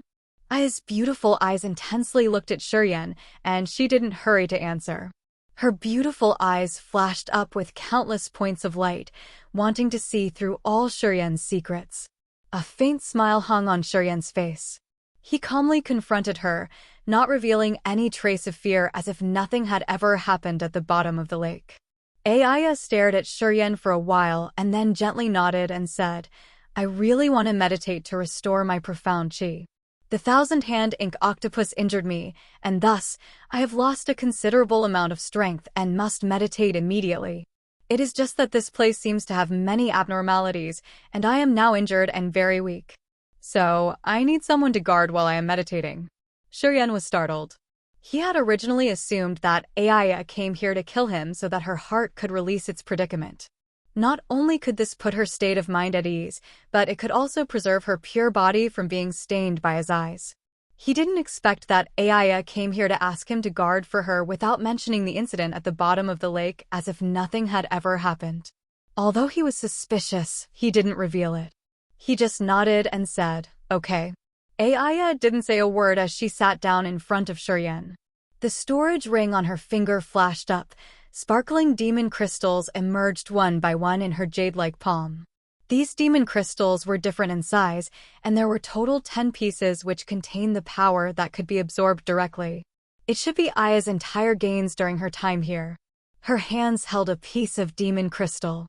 She seemed to be sure to take that one to restore her profound chi, but then she suddenly looked hesitant. Shuriken bewilderedly looked at those sparkling demon crystal in shock, as he didn't expect that Aya could have harvested so many. With as many demon crystals gathered in the same place, any warrior in this dark, magnetic, noxious mist would probably be greedy and rob her of these precious crystals. However, for Shuriken, although these demon crystals were precious, they couldn't make him lose his mind. Aya held each of those demon crystals and observed them while tightly knitting her eyebrows. Not long after that, she picked a red diamond-shaped demon crystal and put the rest back inside her storage ring. She then told Shuriken, "I am severely injured now. Don't let anyone come close. Otherwise, if I encounter a sneak attack during my meditation, I will not be able to bear it." Shuriken's face slightly changed. His heart stirred a little bit while his body was agitated. He suddenly understood what was happening. It was an explicit enticement. She had taken out all of the demon crystals to engender his greed. She had even told him clearly that she was now injured seriously to make him think about ambushing her. Aya apparently wanted to kill him but couldn't find a suitable excuse. That was why she had used the demon crystals as bait to raise his greed, and thus trying to make him desperate to take this chance when she was meditating. Each demon crystal was a piece of bait. She had even said that she was wounded and afraid of other people coming close, which actually encouraged him to buy into her plan. Shuriken coldly sneered at heart, figuring out Aya's intention. He secretly cursed her for being deceitful and ruthless. If it weren't because he didn't need demon crystals to restore his profound chi, he would probably have taken the bait. If he decided to take action, he was sure that Aya would have told Kai, Borg, and the two brothers about it and used it as a suitable excuse to kill him. Greedily depriving and killing a companion for demon crystals was an extremely appropriate reason. When Aya was meditating, Shuryen was coldly looking at her. He was struggling inside his heart while his eyes kept changing. If he took advantage of when she was meditating to cast out his hidden full strength, perhaps he would be able to kill Aya even though Aya had prepared her own calculation toward him. However, the risk was big. If he tried to kill Aya with just one blow and failed, they both would get involved in a fight, which would definitely draw the attention of other people. When those people rushed over, he would hardly succeed. Once Aya successfully avoided his single strike and was still alive, it would not be easy to try and kill her a second time. While he was quietly considering his gains and losses, Shuryen's eyes kept changing unpredictably. He finally decided to give up. He wanted to keep things going on to see if she had any other tricks up her sleeve. He then stood next to Aya, leaned against a tree with a lazy pose, pretending to keep guard for Aya. A long while later, with his sole consciousness, Shuryen suddenly realized that something wasn't quite right with Kai. On the other side, Kai secretly wanted to look at the soul barrier in her host's soul, but her body then suddenly shook, her face turned pale, holding her head miserably. Sister! Sister! Borg was panicked. He even assumed that Kai had fallen into a possessed by the devil state and hastily cried, "How are you? Are you okay? How can I help you?" Damn bastard! Kai secretly cursed Shuryen in her heart, holding her head as she whined in pain for a while. Her beautiful face was full of resentment while her body gradually stopped trembling. She knew that it was Shuryen teaching her a lesson, but he hadn't really hit her soul yet. Otherwise, with this soul barrier, she would not be able to bear even one single blow. I am all right. There was something wrong with my power, but it is fine again. Kai barely sat straight, didn't dare to continue to peep at the soul barrier. She then used a demon crystal again to restore her profound chi. Not far away, Shuryen revealed a cold smile, raised his head and glanced at Kai. After a long while, Aya slowly opened her eyes. The power of the demon crystal in her hand had been absorbed entirely, and it became an ordinary stone. She was a little disappointed, looking at Shuryen, as she silently stood up and said, "I am done. Let's go find Kai and the others." Shuryen nodded but coldly sneered in his heart and kept silent. He clearly saw a trace of disappointment flash up in Naina's eyes. Through those eyes, he figured out that Aya didn't have a good intention indeed. She had still stayed alert while meditating. If he had a go at her, Aya would obviously release a full power strike to kill him. Women's hearts are the most ruthless. Shuryen secretly scolded her, following Aya while his eyes were stuck on her moving butt and back with an unpredictable look. Aya suddenly turned around. Her eyes showed her coldness. Shuryen was startled. His profound chi started to churn up, and a frenzy of power couldn't help but burst out from his body. Aya looked at him fiercely and said coldly, "You should keep your eyes clean." After saying this, she turned back and continued to fly up. Shuryen was stunned, shook his head and slightly smiled, not saying anything more. Kai, Borg, together with Laoli and Laluin soon appeared in front of him. As soon as Kai saw him coming, her beautiful eyes aggressively stared at him, shooting out looks of resentment. Shrugging his shoulders, Shuryen revealed a faint smile, pretending that there was nothing to talk about. "Should we depart now?" Kai knew that she had the lower hand and tried to restrain her anger. She stopped looking at Shuryen and then spoke to Aya, "Let's go." Aya nodded, looked at the other 4 people Kai Borg and said, "Follow me." After taking out the compass to identify the direction, Aya led ahead like before and continued to go to the deepest place of the dark magnetic noxious mist. A long period had passed. They kept following Aya going deeper inside the dark magnetic noxious mist.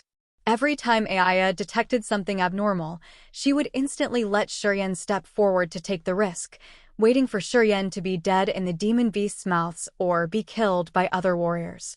Shuryen let her down every time.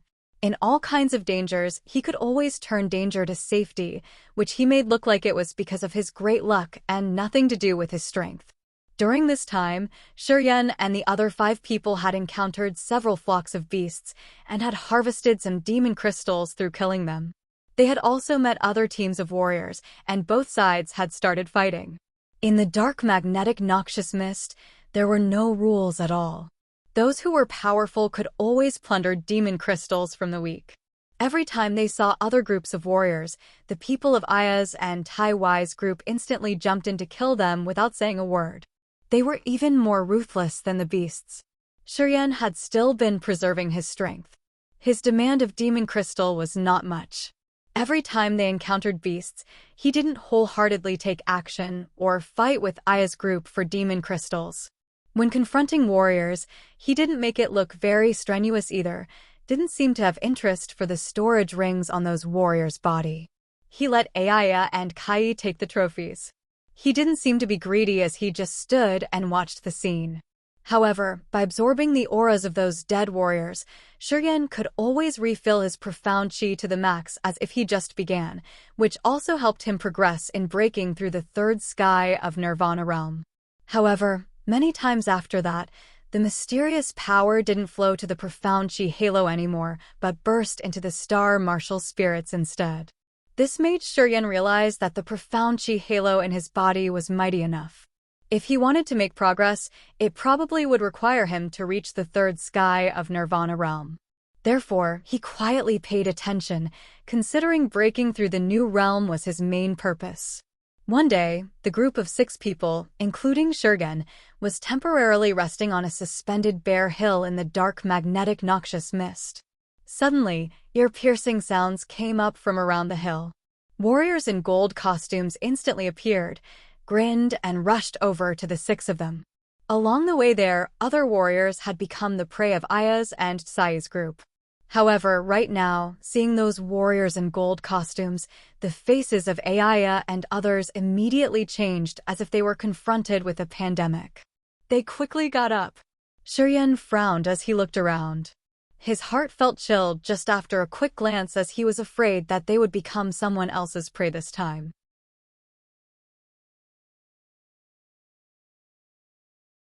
Chapter 376, Filled with Golden Silk Threads. Chapter 376, Filled with Golden Silk Threads. There were 8 warriors surrounding them. All of them were wearing gold costumes with a pattern of a palace afloat the golden clouds, which was embroidered on their chest in golden threads. The 8 warriors were all outstanding youths, only around 20 or 30 years old. 3 of them were in the sky realm. The rest were in the second or third sky of Nirvana realm. The leader of these 8 warriors had short, silver hair, each strand of which stood straight up. He looked full of vitality. As soon as this person arrived, he burst into laughter which was echoing and ear-piercing. He looked at Kai and Aya with extremely lustful eyes and an ambiguous face. The remaining 7 warriors lined up, sharply looking at Shuryen's group with an unfriendly attitude.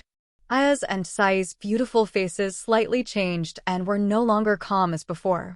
Borg was obviously in shock and fear. The faces of the 2 brothers Lally and Laluan looked odd. Their eyes beamed a vague light. They seemed to be considering an escape plan. The overall strength of this group of 8 warriors was much better than that of Shuryen's side. Sharp lights spilled out from the eyes of the 3 Sky Realm warriors who were overwhelmed with an arrogant and relentless momentum that shouldn't be underestimated.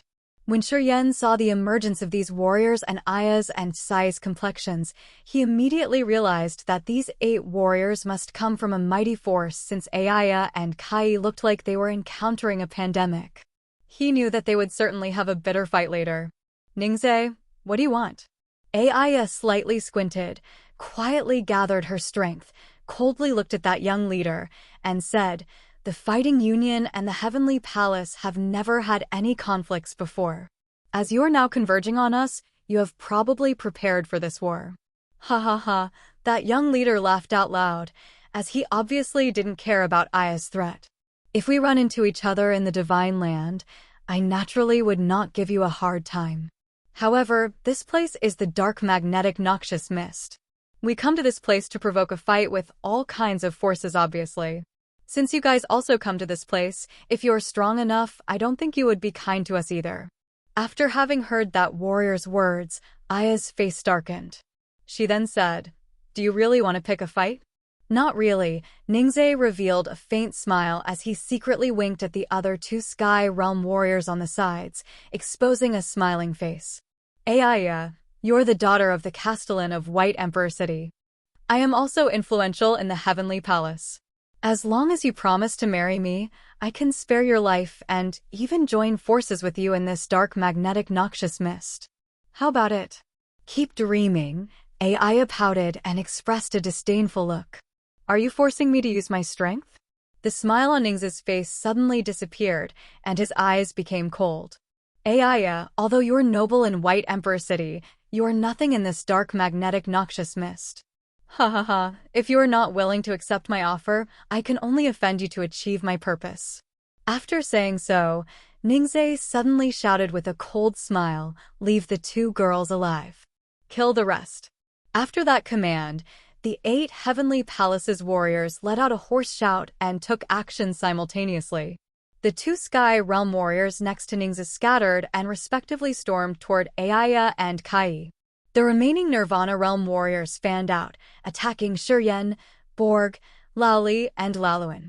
These Heavenly Palace's warriors wore unified in their gold costumes and had extraordinary realms and resourceful storage rings. They were wealthy and powerful. A third Sky of Nirvana Realm warrior with a thin face was currently dashing toward Shuryen while his hands suddenly swelled, turning into a beam of dazzling golden lights. The warrior's 2 hands instantly shot out brilliant lights with a sharp momentum. A trace of refined profound chi emerged from between his hands. His hands were swelling more and more, which was extremely weird. His hands unfolded, and the lines in his palms released thread-like silks. These golden silk threads connected to his palms. They seemed extremely sharp and dexterous, like a steel needle flying straight for Shuryen. Buzzing.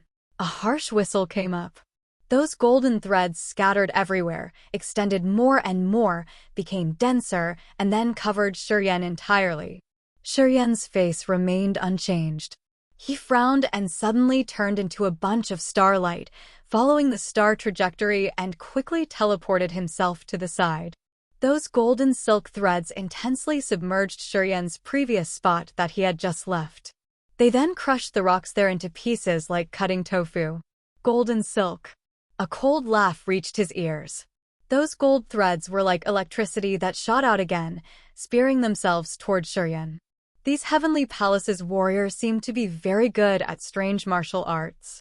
Inside of their palms had this kind of golden silk threads which contained sharp ardor that could cut everything off. After attentively looking at the others, Shuryen realized that they were afraid of those golden silk threads and didn't dare to let them come close.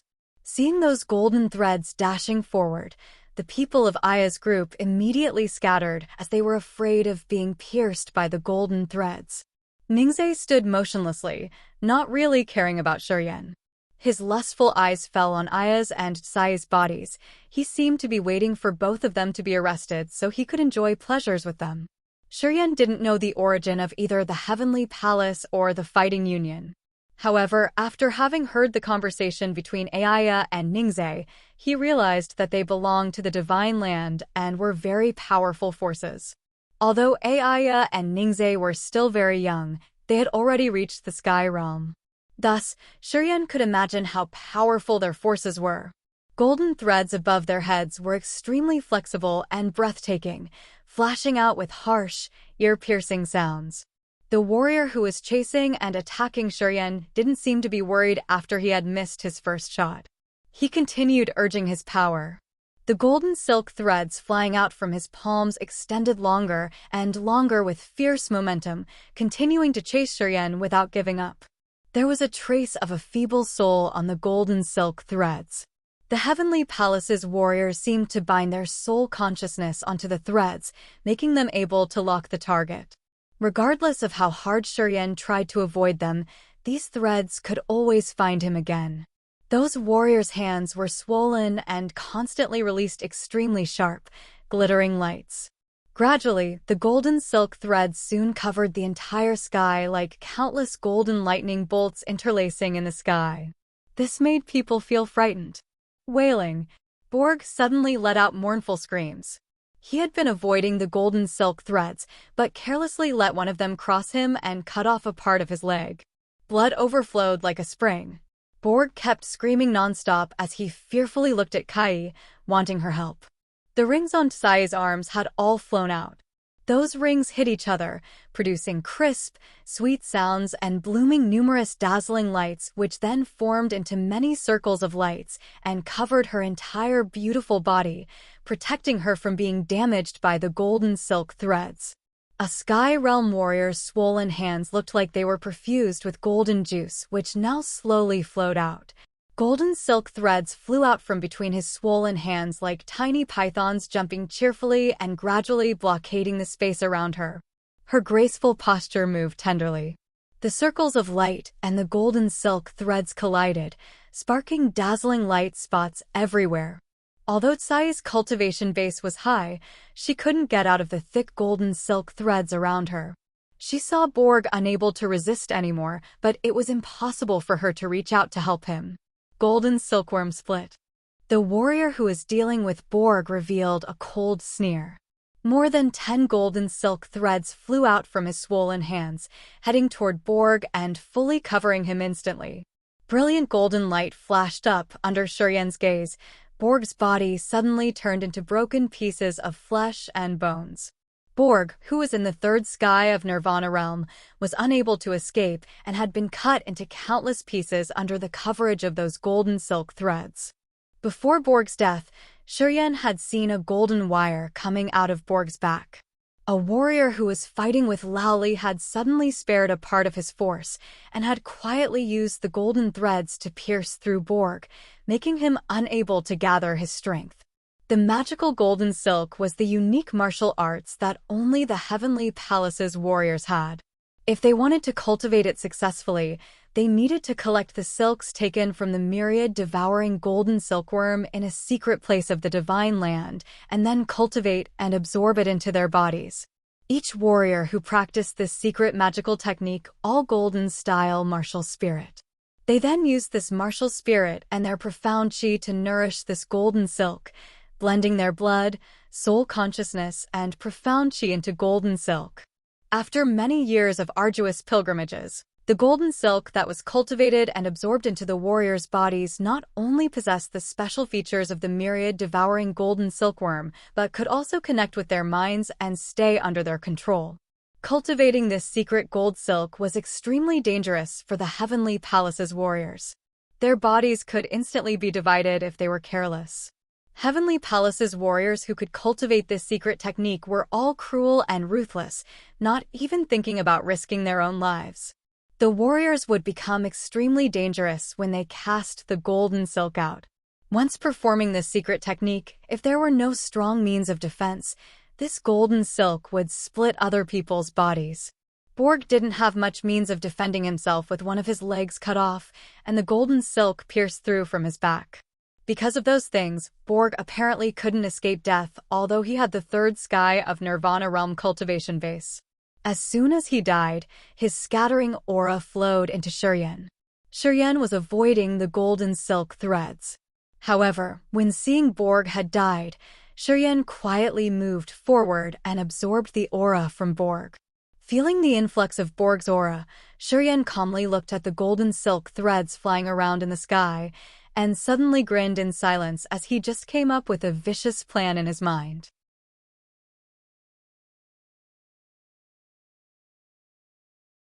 Chapter 377. Add Wings to the Tiger. Chapter 377. Add Wings to the Tiger. Right after Borg had died, that Empyrean warrior looked more relaxed. The Empyrean side had a total of 3 Sky Realm warriors including Ningzhe. The remaining warriors were at the second or third sky of Nirvana realm. All of them had cultivated this evil secret technique of the Empyrean. When they united, it didn't matter who they were fighting.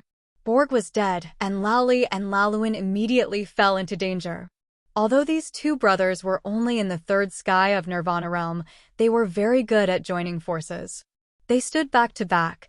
2 different forces passed each other through their backs, making their momentum soar. Their bodies were covered with a mixed green and blue halo. That halo covered the two brothers entirely. When the golden silk threads in the sky came close to them, they hurriedly took actions, wearing their gloves from where strong momentum flowed out. Their momentum was like martial art conception that had been tempered on their gloves. These gloves were naturally not just ordinary things. Under their martial art conception, these gloves released a terrible and fierce power. Under this violent power, those golden silk threads were punched aside before they could come close to the two brothers. Those threads, which occasionally showed up next to the halo, couldn't destroy the blue-green halo that was covering the two brothers. However, after Borg's death, the warrior who had dealt with Borg now retrieved his power, looked at the two brothers, and cast it again toward them. Hundreds of golden silk threads intertwined and dashed forward. The golden threads like lightning split open, releasing numerous sharp sprays, making the two brothers a little confused. While their gloves were releasing the martial art conception, they also had to unite to deal with the stealth at the same time. Thus, they didn't seem to be able to resist anymore. More and more golden silk threads were approaching and getting closer to them. Shurien's eyes were cold and cruel. He relied on the starlight to avoid the winding golden threads. He was both absorbing the aura of dead Borg while quietly observing the situation in the field. Not only did Aya and Kai have many secret treasures on their bodies, but they were also extremely good at martial arts cultivation. Therefore, in the encirclement of the golden silk threads, they were still safe and sound. Although they couldn't get out of those golden threads, they didn't seem to be defeated, and they were still able to persist for a long time. Carefully watching the situation, Shurien coldly sneered. He quietly released his profound chi, the star power, the negative forces, and the Yin power from inside his body and sneakily manipulated them toward the Empyrean's warriors who were besieging Laoli and Laluan. The ice-cold flame, the Holy Spirit God, and the earth flame had been integrated into his body muscles before the completion of his martial spirit's mutation. Although his body's muscles contained a surge of violent power, it could not be separated or taken out of his body. Therefore, a gravitational field was formed this time only relying on the profound chi, the star power, the negative forces, and Yin force. These four forces created the gravitational field. As soon as it appeared, it suddenly condensed into an entity, forming an enormous gray tornado, inside of which the four sharp forces spanned aggressively. The gravitational field used to hide without revealing any trace, but it was unknown why it turned into a real entity here. In that gray tornado, the four forces flew around and mutually entangled, resulting in a strange, fierce power. Even Shurien felt that it was very dangerous for him if he were inside it. His power increased. In this dark, magnetic, noxious mist, although the gravitational field had turned into a real entity and couldn't be concealed anymore, its power had increased more than double. It seemed to coincide with a sort of heaven and earth principle in this dark, magnetic, noxious mist. It kept spinning, which made it seem like there was an existence of strange fluctuations inside the dark, magnetic, noxious mist, forming a link with the gravitational field. The gray tornado released a whirlwind up to the sky with tremendous momentum. As soon as it appeared, it instantly drew all the creatures around. Fierce, long, thin golden threads like lightning in the sky were pursuing Shurien, Laoli, and Laluan. When that gravitational field emerged, the whole space seemed to be affected by the impact of the suction. The golden threads were no exception. The fierce golden silk threads were all sucked into the gravitational field. Even the Heavenly Palace warriors couldn't prevent their golden threads from being pulled in. When the golden silk threads went into the gravitational field, each of the Heavenly Palace warriors who held the golden silk screamed in panic while their faces suddenly changed. The body of a Heavenly Palace warrior with the weakest cultivation base, which was the second sky of Nirvana realm, was also pulled into the gravitational field. Because the golden silk was connected with the warrior's body, he was also being drawn into the gravitational field, and he couldn't withstand the suction of the gravitational field anymore as he was finally pulled inside. Inside the giant gray tornado, 4 different strange powers flew around and pulled the gold silk that was circling inside as well. Right after that warrior had been drawn into the field, he was instantly killed by the gold silk and then cut into mixed flesh and blood. When these Empyrean warriors cultivated the gold silk, they connected their palms to it. The lines on their palms and the gold silk had formed a delicate, subtle connection, and they could use their minds to control it. Unless they had reached the god realm, they couldn't detach the gold silk from their palms to freely chase and kill their enemies. Therefore, after the gold silk had been sucked into the gravitational field, as the palms of their hands were connected to the gold silk, the warriors were also affected by the strong suction force from the gravitational field.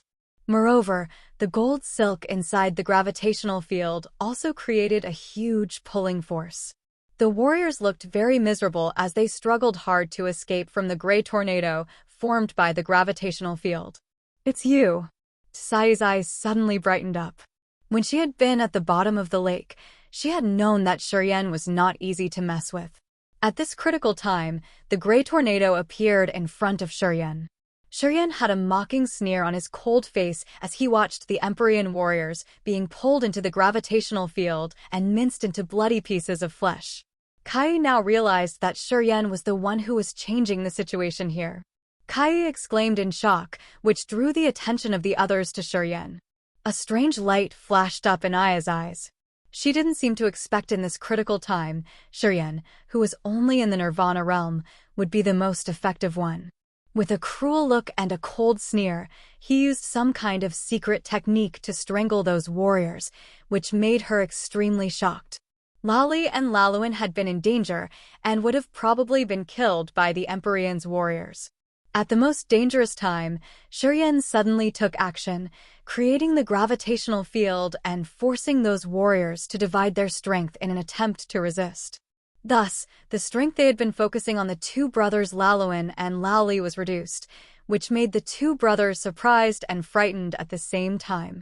They kept thanking Shurien. Shurien's eyes were furious. He coldly sneered while continuing to maintain the gravitational field, bringing it toward the rest of the Heavenly Palace warriors who were gathering at the same place. Under the irresistible pulling force, another two of the Heavenly Palace's third sky of Nirvana realm warriors were drawn into the gravitational field. The gravitational field was full of gold silks which were all fatal. Once those warriors were sucked into the gravitational field, the forces inside completely controlled them, and thus, they could hardly form a fully defensive halo for their entire bodies. As a result, their bodies were exposed. In this situation, being strangled and cut off by the four strange forces of the gravitational field, those warriors couldn't escape from death. Just after a moment, the two Heavenly Palace warriors who had fallen into the gravitational field were all dead. As soon as these two warriors were ripped into pieces, the remaining warriors were all filled with panic. Seeing the gravitational field approaching, even the two Sky Realm warriors, who were dealing with Aya and Kai, were frightened, and thus loosened their force toward Aya and Kai to hurriedly move aside to avoid the gravitational field. However, although these two warriors dodged very fast, the gold silks that they had released failed to escape the great suction of the gravitational field. As the ferocious golden silks were forcefully pulled into the gravitational field, the two Sky Realm warriors who were deviating from the gravitational field were also being pulled. Because these two warriors were connected with the gold silks, they were also gradually pulled into the gravitational field. "Young master, save me," a Sky Realm warrior screamed out loud. His fierce eyes looked at Shurien and shouted, "It's that kid who has troubled us." Ningze didn't take any action, but just coldly watched the changes in the field. When the two Empyrean warriors had been crushed into powder, he hadn't revealed any trace of fear.